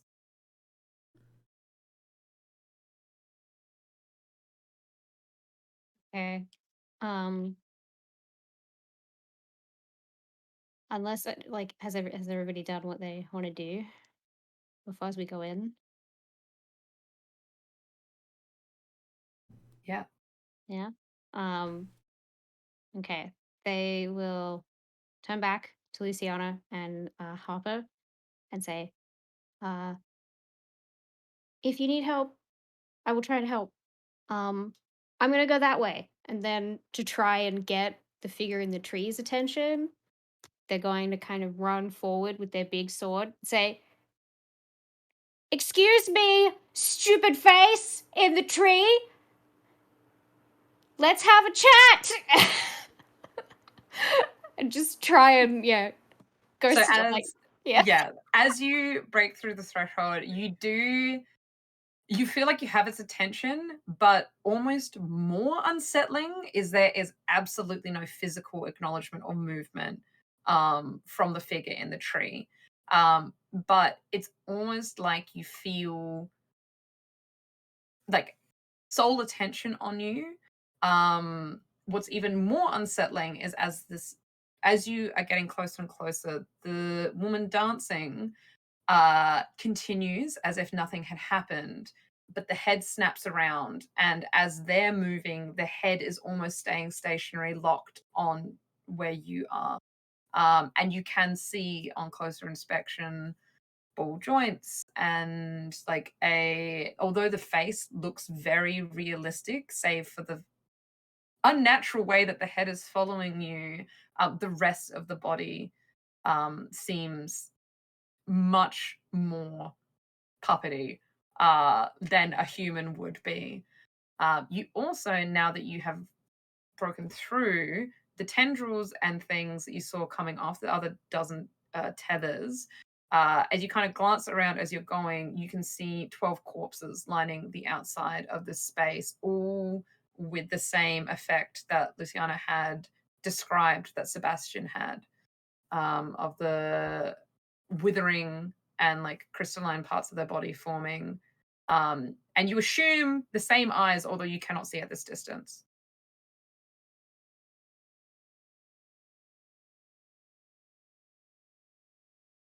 Cool, cool, cool, cool, cool, cool, cool, cool, cool. Very cool.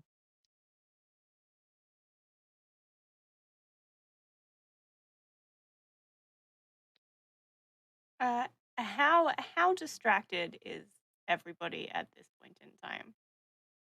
Uh, you can't see the guy in the tree, but it is very noticeable. The marionette's head is completely locked on to where Astra is, which is just as unnerving for the two of you at this distance as it is for Astra closer up.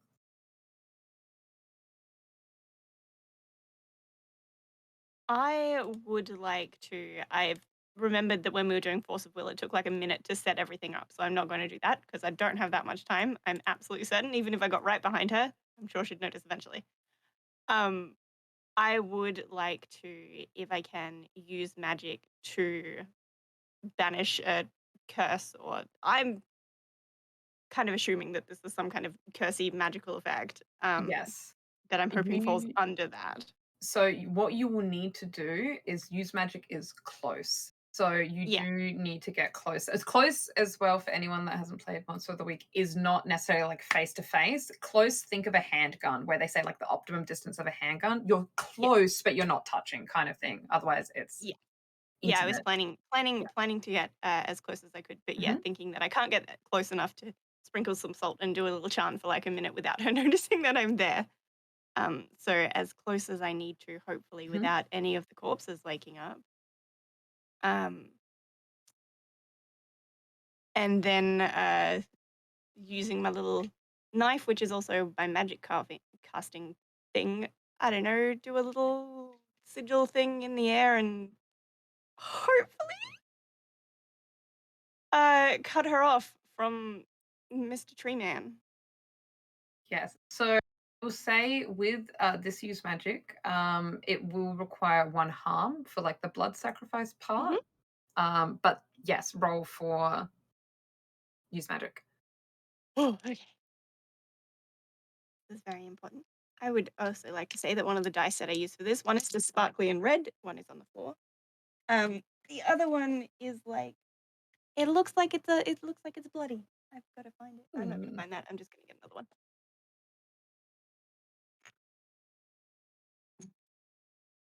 Okay.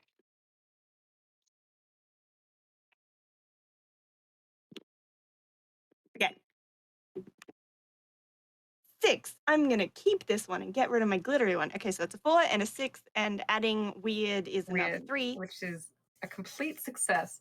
Oh, So, what happens is as you close the distance, you're able to not be seen by this creature because it is focusing on Astra.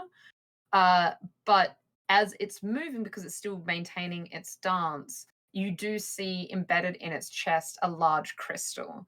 And that you're like, that ding, ding, ding, video game weak point on this creature. And more so than banishing the creature or curse, it seems like it's deactivated. So it does dull, and it is like animatronics when you shut them down, where the body kind of jolts and is very um, static in its movements until it eventually stops. The head does roll around and is now looking at you. You feel like this is successful, but it hasn't deactivated it permanently. yeah. So whatever you're going to do, um, you gotta you gotta go fast. Harper, what are you doing? I probably can't really do much from this distance. I actually just Mhm. want to check something. So Yes. essentially I want to use I don't know what you can do in combat necessarily, but Mhm. are you able to use moves like pararomantic moves? Yes, you can still use moves in combat. My plan is to kind of stack things, so kind of plan for a future turn. I want to Mhm. use bonding time now to potentially try and get a hold.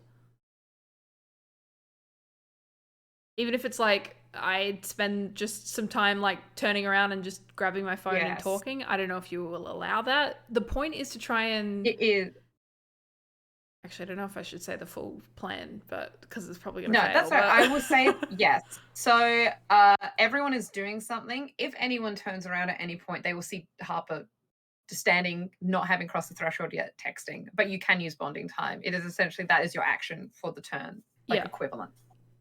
I think, yeah, she's kind of doing it like stressed.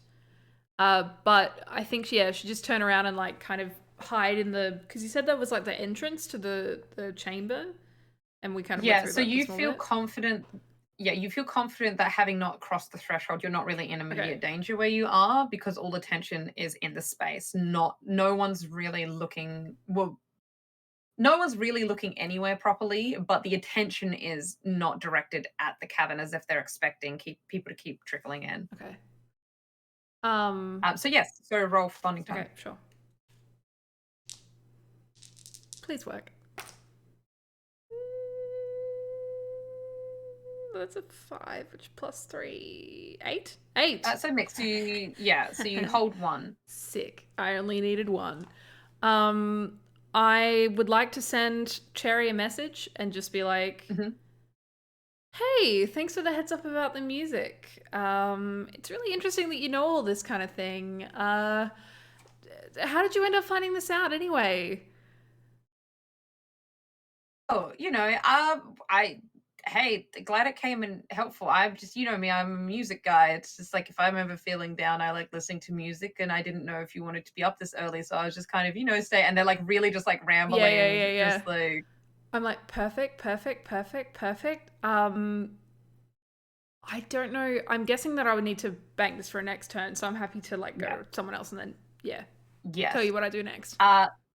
Yes. So was there anything that Astra was doing? I assumed that getting attention was the point of their turn, or were they trying?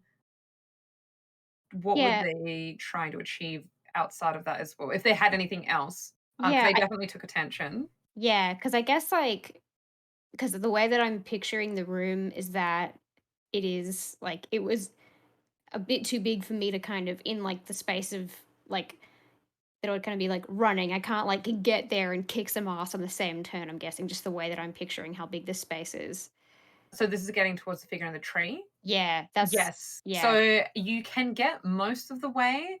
It will take potentially even 2 turns to get to them in the tree. It's a really big tree, and they're up in the boughs. Okay. So like that's definitely you can get to the tree, but it will be roll dependent to get up the tree. Okay. Oh. Do I want to do something stupid? Yes, you do. That's the answer always. Okay, because I know this is kind of like a carved tunnel. Mhm. Are there any big boulders around? Unfortunately, not in this space. There Okay. are some kind of ones that the tree roots are wrapping around, but there's not necessarily like a free boulder. You could attempt to rip one out from under the roots, because there are some like varying sized ones that like the roots are kind of wrapped around. I probably can't get close enough to the boulders right now to do that. You can probably get to them, and then you can like your next turn attempt. Okay. Uh, Yeah, I'll do that. I'll do that. that will make it the monsters' turn. Monsters plural. So the marionette is just stuttering in place. It's not doing anything this turn, but you can see it is starting to slowly get more kind of momentum behind each movement. But it is incapacitated. That's not going anywhere this turn.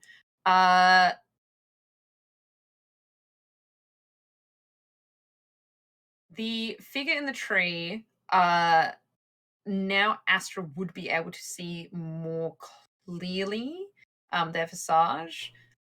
It looks like what would be a very handsome young man who's playing the flute. However, they are showing very similar effects to what has happened to all the corpses that are scattered around the perimeter of this space, where the eyes. Even from this distance, you can see there are no whites of the eyes. Extending from the top of their shirt up the neck suggests that around the heart. You can see the hands very clearly. There is definite signs of whatever messed up stuff that has been happening to the people that have been dying seems to either be happening or is mimicked on this individual. Although you can't properly hear the song in terms of it affecting you, you can hear the song change. And as you look around, the quote unquote dead bodies all individually start in a very sickly fashion snapping up into a standing position, but almost like it's the afflicted parts that it's like puppet strings are attached to them. So they're not getting up like a person would get up. It's like the chest is being lurched up and then the hands are following and snapping forward. And I would like Astra to roll under pressure and Luciana to roll under pressure. Roll to act under pressure.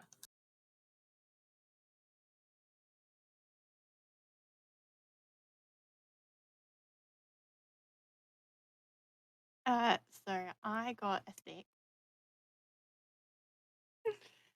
And I added as my level up, I put a point in cool, but because we haven't rested yet, I haven't got that 7. I've just got a 6. This is why I put that point there. I mean, you can roll a d6 and tell me if it's odds or even. I will let you do the same thing that Astra did. No, it's a 5. Yeah, unfortunately. And Astra? I got a 10. 10. So, Astra, as you're looking at this very upsetting scene of all of these, what you know are dead people getting up and lurching forward, you kind of pivot out of the way. They're not super coordinated in their movements. Again, it's like the puppet strings attached to the afflicted parts of them. And you're able to kind of dance around the couple of ones that are close to you. Luciana, unfortunately, you are grappled by a couple of them. And now that they are so close to you, you can see they are also in a similar fashion to how the three of you were weeping earlier. They are the two that are holding you have the same, just tears running down their face. Although these ones are almost pearlescent. So there's more viscosity and it's really thick trails that are running down their face and very twisted, anguished expressions on them. As at this point, Harper, that you get a message after the back and forth about like, hey, it's been really weird with the music. At this point, it's just straight up. There's like, hey, you know how like if you have a source of power, if that gets broken, how things like don't work anymore. And they're kind of trying to fit in like a bullshit, like, yeah, I had like a glass or like a mirror and it's just like not the same when it breaks in half and you kind of shatter it. And yeah, just like they're kind of trying to frame it like, oh, we're just talking. I'm just like, yeah, this happened to me today. That sucks that I broke my favorite glass and like it doesn't function anymore as a glass because it's broken, is getting texted to you.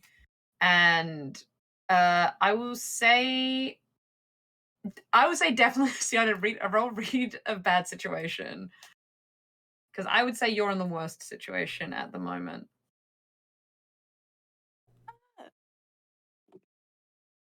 Oh, that's 2 5s there. Plus 2. So I'm good.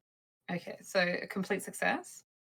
Yeah. Yeah, so you don't need to ask a question. Looking up as you're mortified that these dead people are clutching you and holding you in place, you can see the ones that are getting up and moving. Although the catalyst seem to be the song changing, they are moving in the same stilted way that the marionette is moving. It's like each kind of like tick of it moving.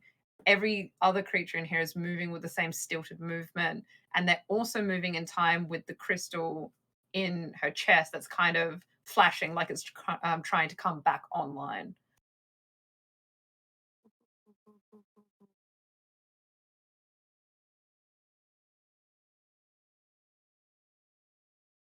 Um, Astra, I'm going to say as well, because you were closest to the individual in the tree, uh, the music has changed and you can't fully hear it. And you feel like the will-o-wisp has followed you as well, and is sitting on your shoulder in turns because you were the one that went in first to amplify The not what? hearing the Sorry? sound. The spirit. And you feel, even through this muffled effect that is being you're being protected by, just a piercing sound of this flute that this individual is playing, just hits you, and you feel a little bit of blood run out of one of your ears, and you only take one harm, but you feel like, man, that could have been way, way worse for me. But you take one harm. Okay. Does Armor piercing, it would count as. armor piercing? Okay, because I was gonna say, Yes. yeah, does that ignore armor? Okay. Yeah, this one would be armor piercing equivalent. Okay. It's essentially like psychic damage, what is happening to you. Okay. And then back to essentially top of the round. So Astra, who had started first. It's free action to talk as well. So either Harper or Luciana, if there is anything that would have been said, that is a free action, so that you don't have to go in order if anything pops up during Astra's quote unquote turn.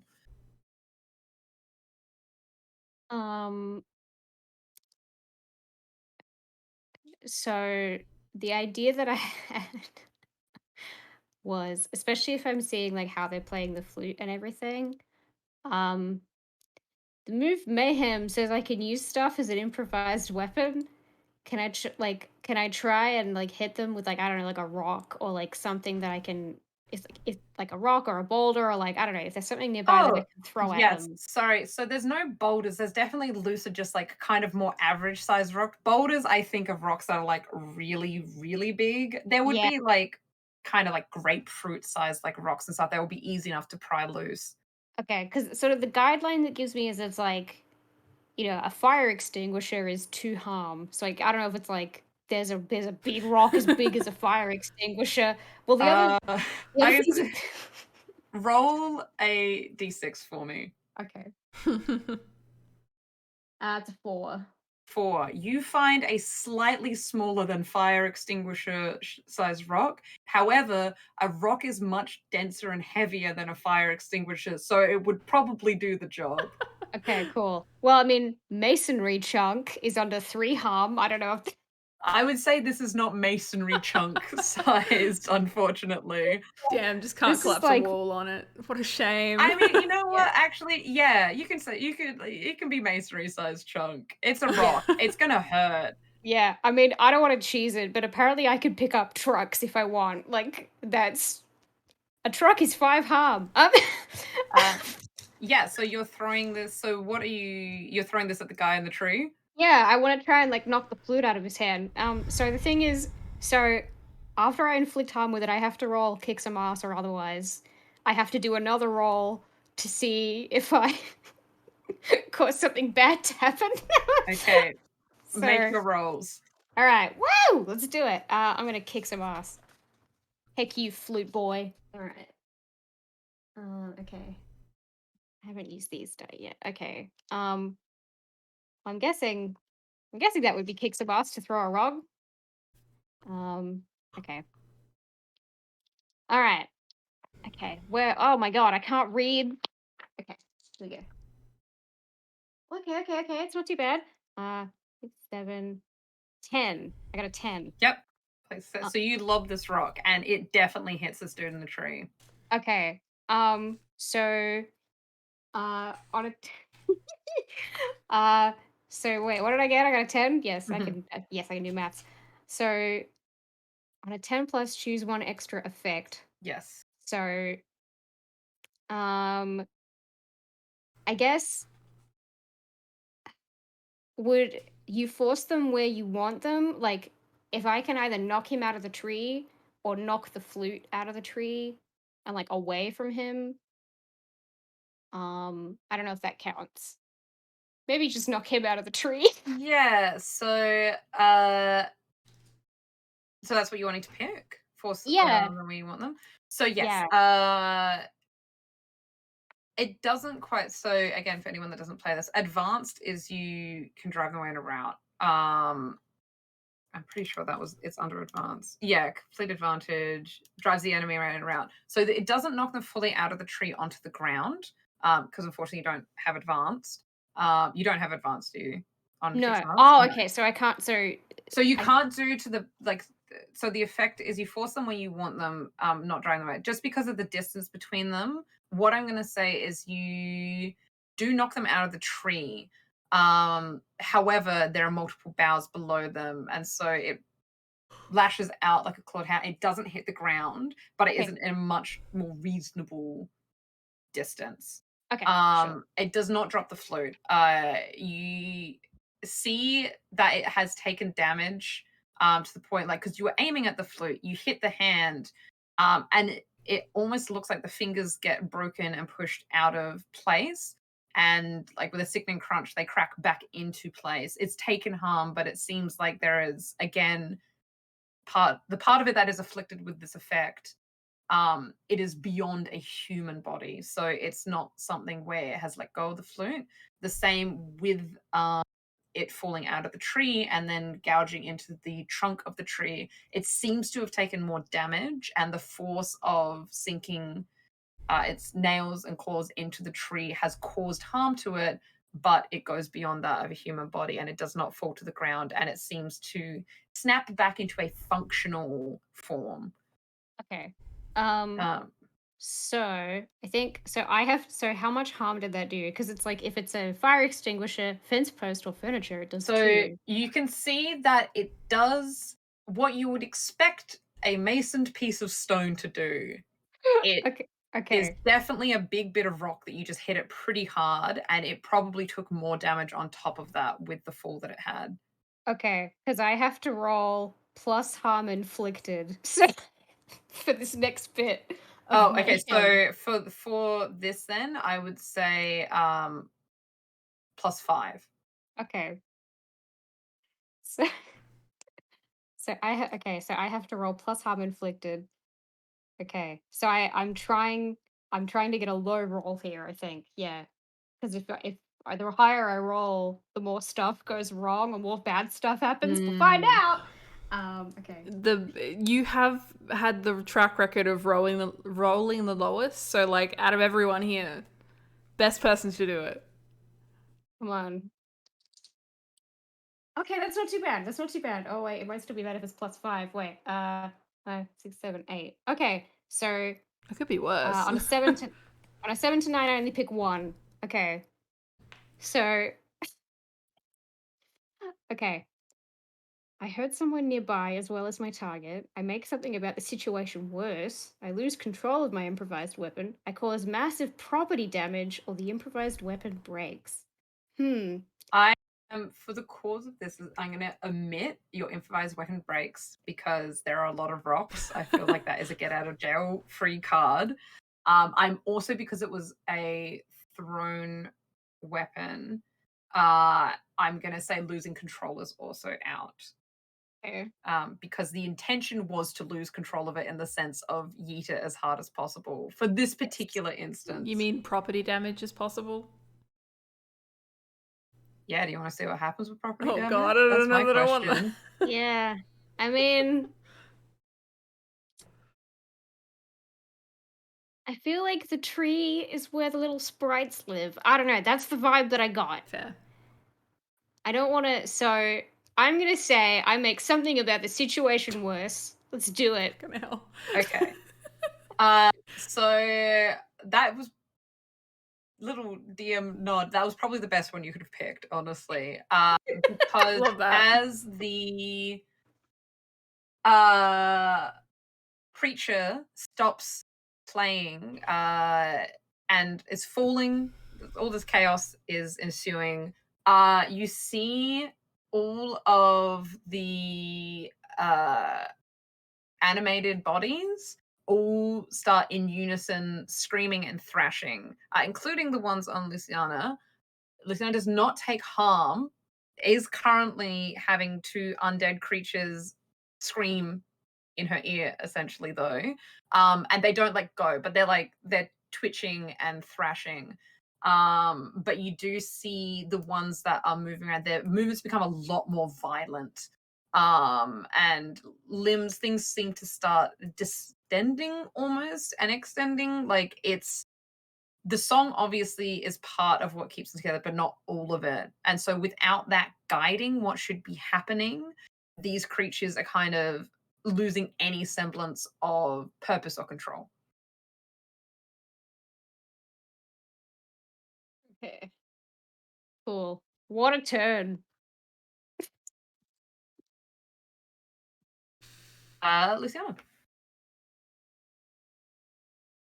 I am not 100% certain how these work, but one of my moves is Mhm. burn everything. Yes. It says when you use magic to inflict harm, you can choose to inflict 3 harm area magic obvious. What Yep. does it mean by area? Like, So it's like AoE. So it's like in the immediate proximity. So it means it can cause friendly fire, essentially. It can. It doesn't always have to, but it's like in a space.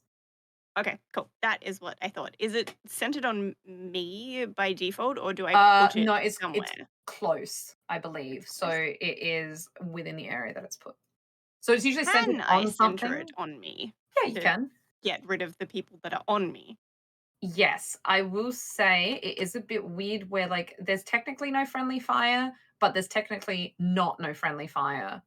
So there could be with things like if you are using fire, for example, and ignite things that are holding you, Yeah. there is the potential of harm that would come to you because the magic doesn't necessarily hurt you innately, but if you set like I'm just using fire as an example, Yeah. if you set things that are on you on fire, it is still fire.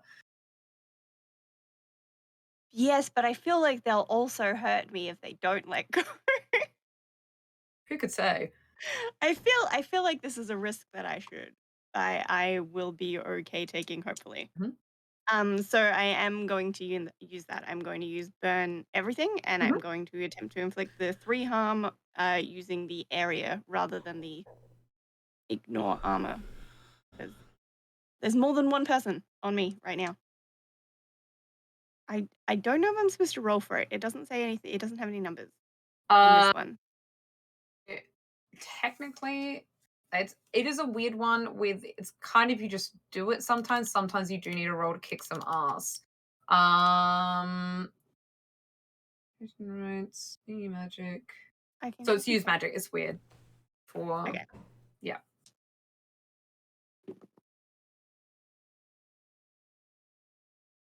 I just rolled 2 sixes. These are my favorite dice. I'm definitely retiring those other ones. Like, fuck yes.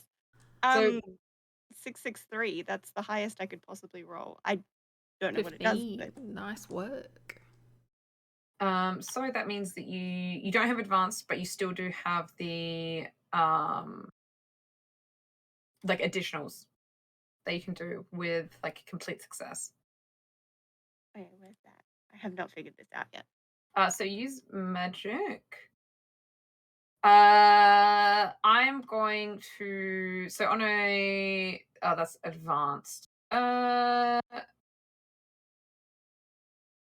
I'm gonna say because use magic technically it doesn't have the same with kick some ass like extra damage and doing things. Mhm.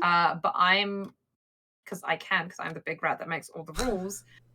Going to say that due to as a pleasant side effect to the bad side effect that Astra just caused, the addition of fire on these things as you're hurting them, they lose a bit of substance in themselves and they start thrashing about, which causes them to let go of you. So you're no longer grappled.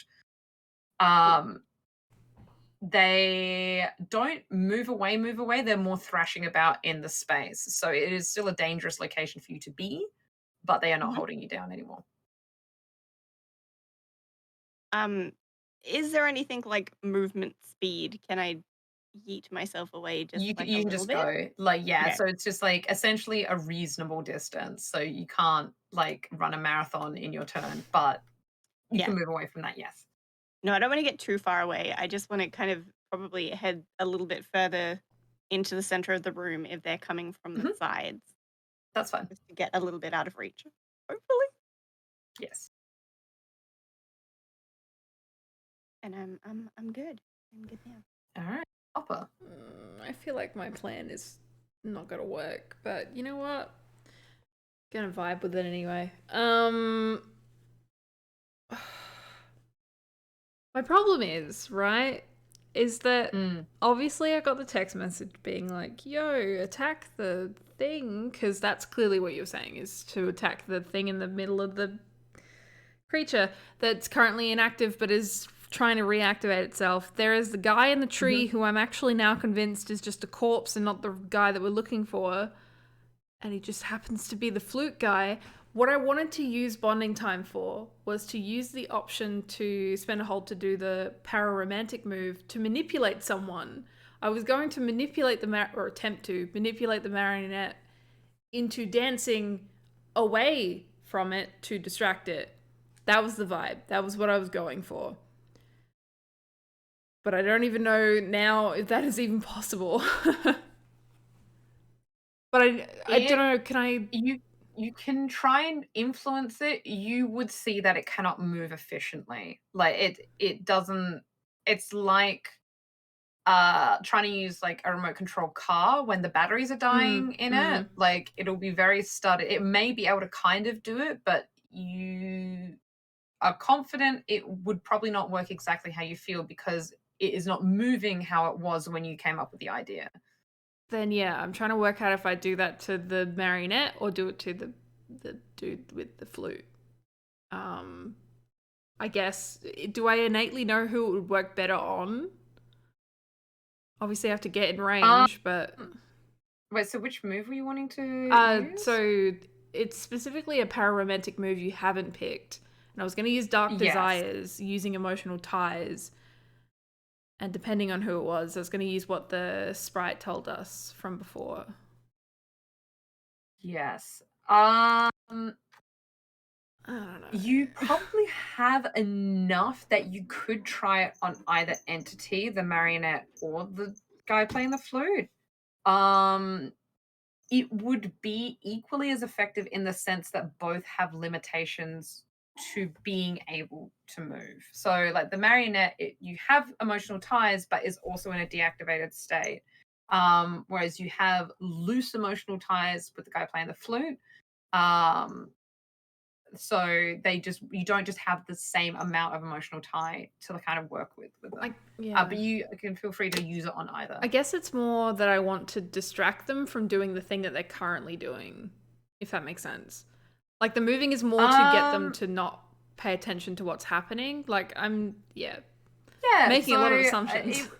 In that sense, it would work on the marionette because it would be the assumption of it would be preoccupied trying to do what you were asking it to do when it becomes active.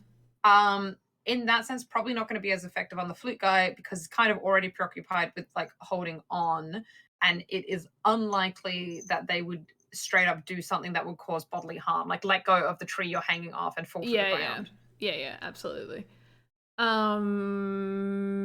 Okay.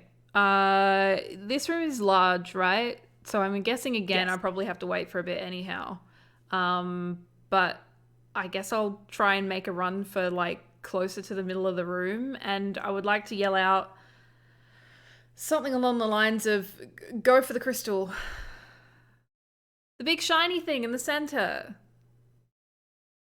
That one. You can get walking is a free movement. Yeah, but I just figured that's that the fucking plan. I don't know if I can do something on the same turn. So like I don't know. You can. So it is not so big a space that you can't move into it and then do something. That would be equivalent, like moving pretty much to the center would be like that's your 30 feet of movement. Okay. Like that would probably be as far as you could go, but you could still move and do something. Then empath powers activate. I would like to kind of like, having seen the creature from before and how it moves in kind of that really like repetitive kind of way, I'm imagining that like the creature is like slowly trying to get back to that movement. I will Yes, kind of. Kind of. Okay. I don't know. It's just flavor. I just will attempt to try and like dance in front of it, but also speak with it. Mm-hmm. And just say something along the lines of, you have a beautiful dance, but you've danced enough. It's time for you to lay your feet low and slow down and stop and be here with us. And like, just is like trying to, I don't know, fucking do something. You get the vibe. You go and put them down. Yes. So you do, as you are doing this and standing in front of it, because its motion, it was slowly like it was the same rhythmic motion, but it definitely was moving off of the trajectory that it originally was doing. So it was moving towards Luciana, just very, very slowly because it can't move properly. On you speaking with it, the head snaps around and is facing you now. And you can see the marionette body, but the very realistic face. And you can see the eyes that are exactly how you had described to you from Luciana with the corpses. And same as with the creatures that were being lifted up, thick tears are running out of the eyes as the body slowly turns to face you, although continues the jarred movements of trying to start back up again. And you hear in your head, please end this, resonate. I think I'm like, I'm trying. Yeah, but the implication is to try and distract it so that someone else can hit it, because I can't do shit. So have its attention. Yeah. Its fully attention is on you. All right, perfect. Then I have achieved my one goal for today. Just hopefully nothing grabs me. It's fine.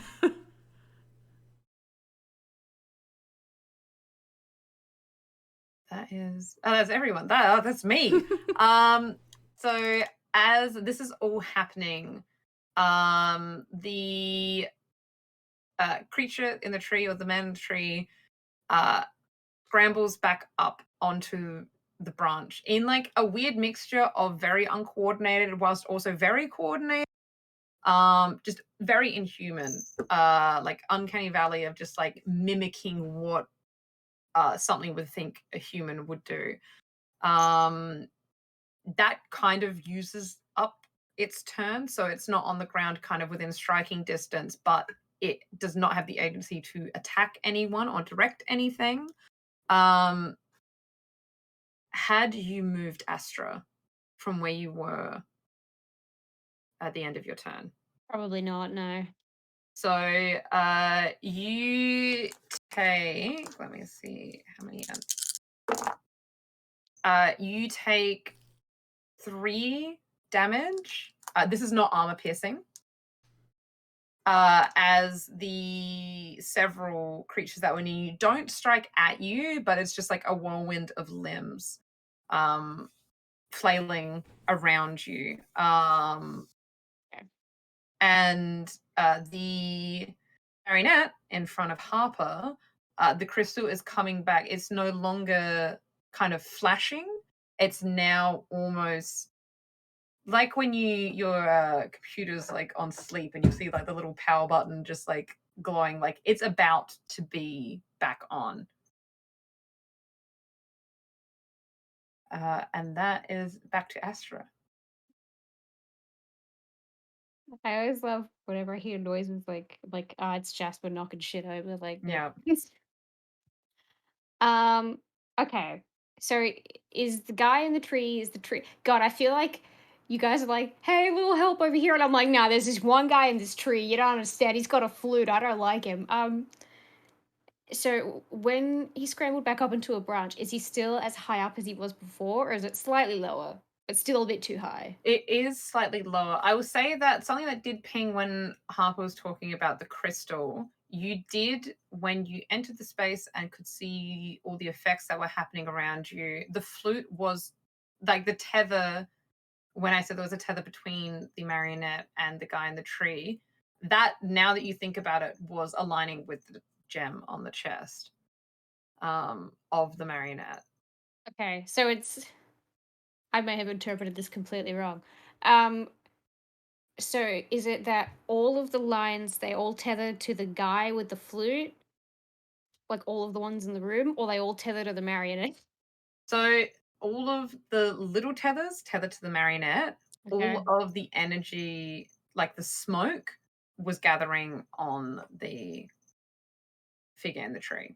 Okay. And then there was the like specific, like more tangible tether between the marionette and the flute that the guy Okay. was playing. Okay. Cool. I don't feel like a complete dipshit, so that's good because I feel like It is still a valid target, but yeah. things are clicking where like this is potentially a more easily reached. You don't know if it's going to be more effective or not, but it is still like that's another valid target is the gem in the chest. Yeah. Because my thinking was like, oh, if he's kind of controlling the marionette, take him away, kind of knocking over a bowling pin, might make her easier to deal with. So that was my thinking. Mm. Okay. So okay. All right. Would let's see. Okay. So if he's still probably too high up for me to get with my sword. You could climb up, but you probably wouldn't be able to swing at him this turn. Okay. But you could definitely close the distance. Okay, so I'm probably not close enough if I decided to say apparate a shotgun. That's probably No, uh, unfortunately, the distance would not be close enough for a shotgun, I don't believe. okay. All right. Okay. Hmm. Which weapon is easier to use in a tree? Hmm. Hmm. I mean, you could throw a rock again if you wanted to. I could do that. I That is just don't. probably your only like range that you could hit this turn. Yeah. I don't want to like keep making it worse for Luciana. I'm like, no, I've got him. I've got him. And Luciana's like, please help me. I'm dying. Um. Okay. Okay. Okay, I just need to do something. Well, I figure I'm already here. I may as well start trying to do something either way. Either I need to just stay here or start running. Because if I start going towards Luciana, I won't like make it and be able to do anything this turn. You will be able to do something this turn because the first turn you wasted all your action because you cleared the distance to the tree. Okay. This is going, it's like halfway point. Oh So yeah, you yeah, would yeah. be able to get back. Okay, yeah. I see. Okay. Okay, all right. Heck with it then. I will turn around and I will run towards the uh friendly corpses that Luciana has set on fire. Um just to kind of clear them out of the picture, I guess. Because I feel like she's Yeah. in So that is, you can still get to them, but it's kind of where you are. So there's the tree, there's like you in front of the tree. Luciana is closer to you. Then there's the marionette. Then there's the guys that Luciana was attacking. Oh, okay. I thought they were like because they were grappling, I thought they were They like were grappling. closer. Luciana moved away. Oh, right, yes, of course. Yeah, Okay. and because of what happened on your turn previously, they were all flailing and screaming. They're only now just seeming to get coordination back as the guys that flew back. Okay. But they didn't close. They didn't close the distance back to her. They were just flailing in the space. Okay, I know what I'm gonna do. I've had actually what I think is a pretty good idea. I will still run back to Luciana, and I would like to protect someone so that at least for a little while I can try and prevent harm. What you can do is you can still do an action, and then you can reactionary protect someone. So if you Okay, would like to strike the marionette, you can, and then you're still within the distance that you can protect someone on Luciana if harm is directed towards Luciana on this turn. okay, yeah. So yeah, because Burrows, your plan kind of you wanted the marionette to start dancing again? No, I want the marionette to stop dancing so that someone can hit it. Stop dancing.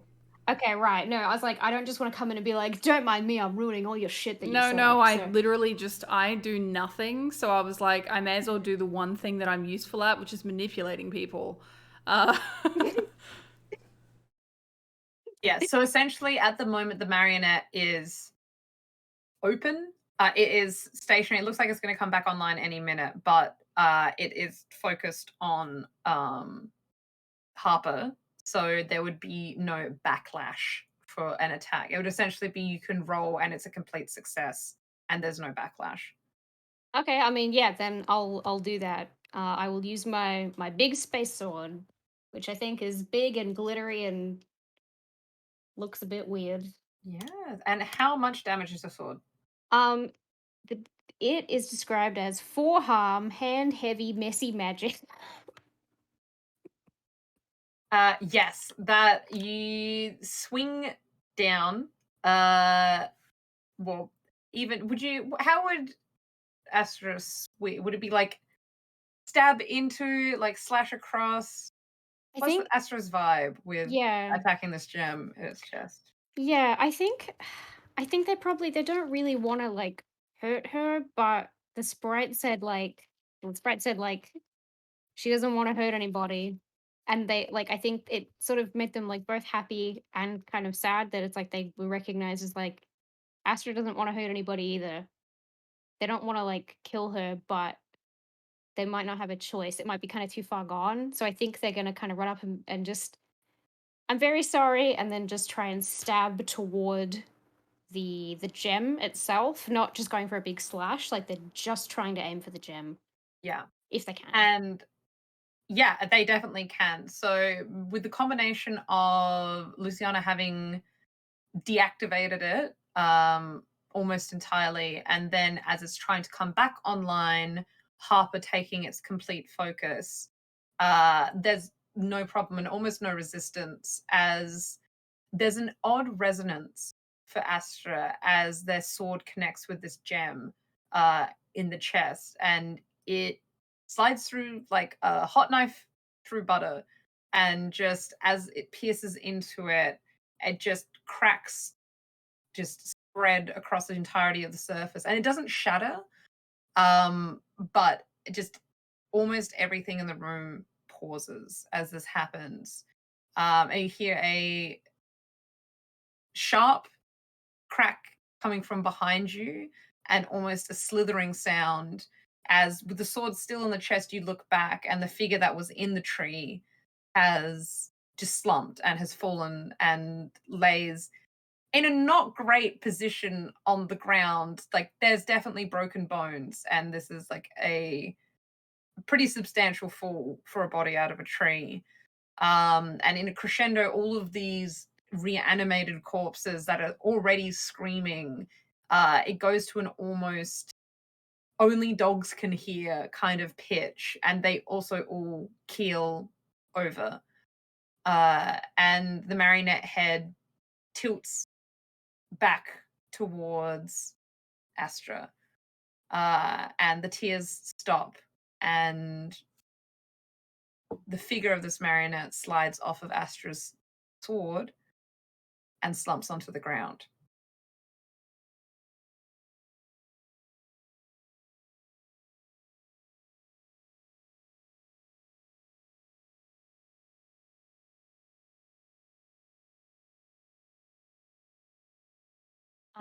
I think like if all the other figures have slumped over, um, Astra will kind of move their sword in sort of such a way that they kind of swish it around, and by the time it's finished swishing, it's turned back into a cute purse. Um, and they'll just kind of lean down and see if the marionette lady is alive, or is she like, because I'm guessing this was a relatively ish regular humanoid person who's been turned into a puppet. So she probably doesn't want to live. I don't know if you can fix that. Like, but I still feel bad. So I need 3 rolls, and these will be the final rolls of the evening. I need Harper to roll for Spirit Touched. I need just a weird roll from Luciana. As first, Luciana, would you be going and investigating, like looking at the marionette Oh yeah, as well? absolutely. This is me off the assumption that Luciana would be looking at the gem as well. Yeah. Which, yeah. And I need a sharp roll with advantage from Astra.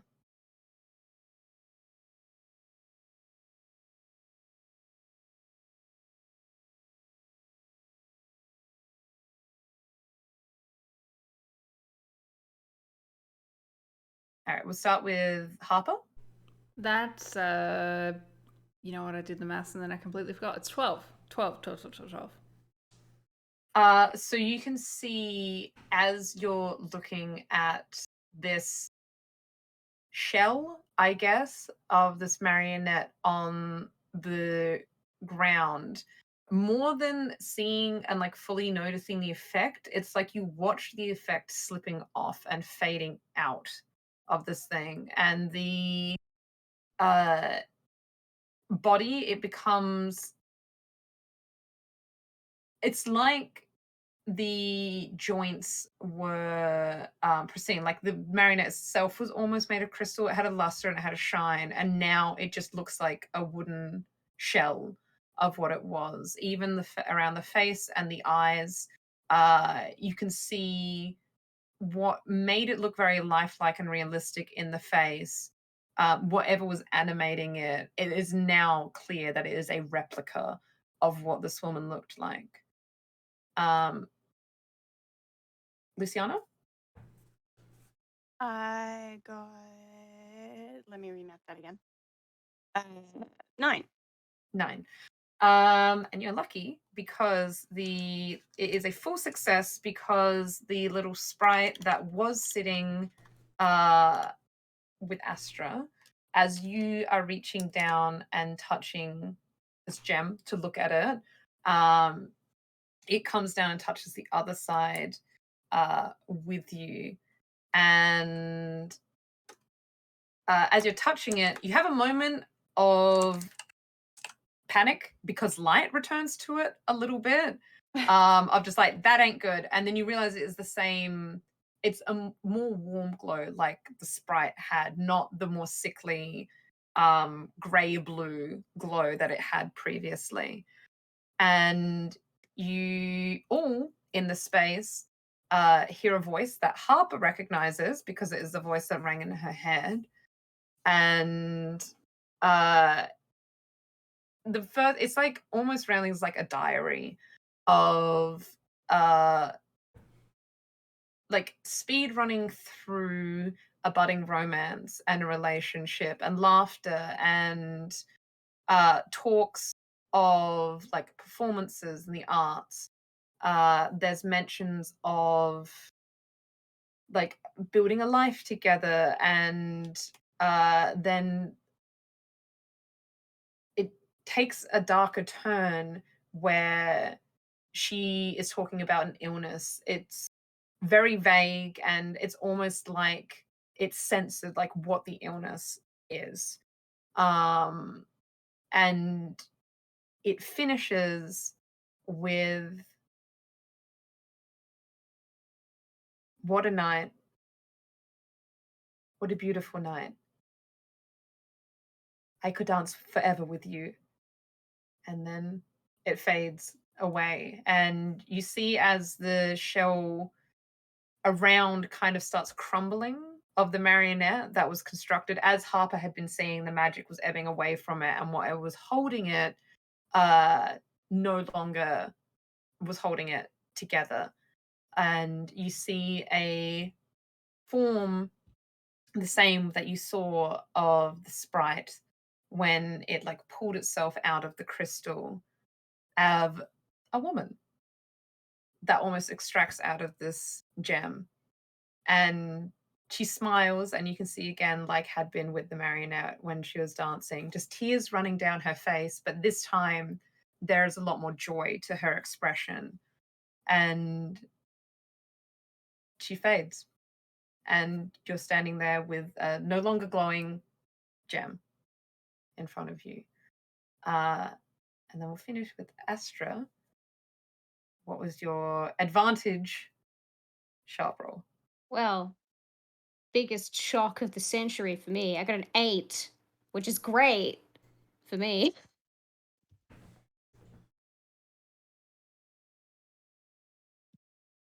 Luckily, this was a DC one. This was essentially you needed to get a mixed success or higher. This is all happening. You're kind of like head glances back, like kind of looking around, like as everything's happening, like the protective side of like, gotta make sure, hey, Luciana's doing her thing. Gotta make sure she's good, she's safe, she's fine. Harper's there, that's all good. Okay, these bodies are not getting back up. I don't need to go and like double tap all of them. I think we're okay. And as Luciana pulls back and you can see the shell crumbling around, you take an extra moment to have like kind of a look at the gem because she was really interested in it, and I mean you just stabbed it. And you have a really awful moment of realization where this is an incredibly familiar crystal to you because you made it. And that is where we're going to end the session for tonight.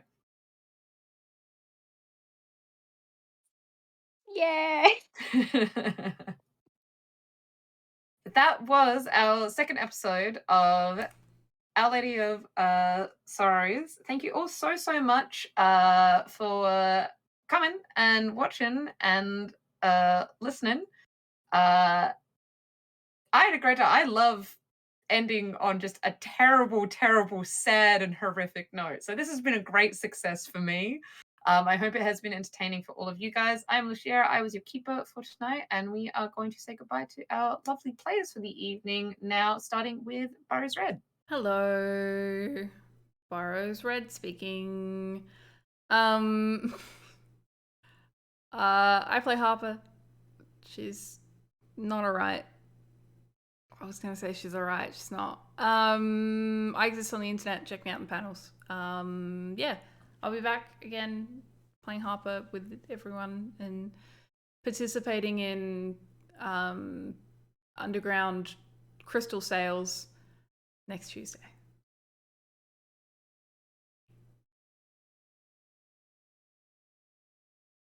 Oh, it's me. Yeah. I am not yet used to the order being different than it is on Discord because it's so close to the same. I am Maleficent. I am a streamer and a cosplayer, and this was real spooky, and I really liked it. Love spooky shit. Love the spooky shit. I hope you'll continue joining us for the spooky shit. I don't have much to say about me today. I'm not doing a lot right now. Come back here. And I am Friendo. I was playing the world's biggest Mary Sue, Astra. I'm kidding.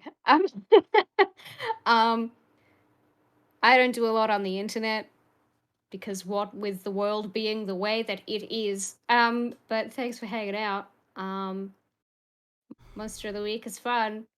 And my D6s are nicer to me than my D20s. So most of the time, well, even though I say that and I used a whole bunch of experience points. Anyway, it's late, whatever. Alishiera. Yes, that's me, Alishiera. I, as a keeper this evening, I do also exist on the internet, although I am not really doing much at the moment of note, except for here. So you should come back next week because here is of note. Here is very fun. This is the first long shot I've been running, so come back and view the horrible little inner workings of my brain when I'm given the resources to extend the torment I inflict over multiple sessions. And that's it. And I believe we teed up to go spread the love to another We're channel. gonna go say hello to the Onyx Path, who are doing a behind the scenes session. So just basically working on homebrew and all of that kind of business. Usually fun ones to jump in on, because then you don't have to jump in right in the middle of a session. It's good stuff. So I'm gonna do that. Yeah. If you're a sub, send dude. Yes. Send Yes. doots. Doots are very important. Send Or dude. ducks. Ducks are also good now. Oh, duh.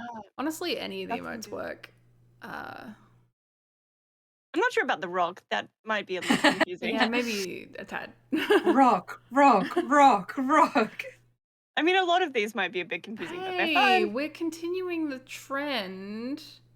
We have weird crystals which shimmer. Shit. We now have more rocks. I mean, crystals aren't rocks, but you know what I mean. Always rocks. They're minerals. Yeah, it counts. That's the meme, isn't it? They're not rocks, they're minerals. But yes. We shall see y'all next Tuesday. Wait. No. Wait.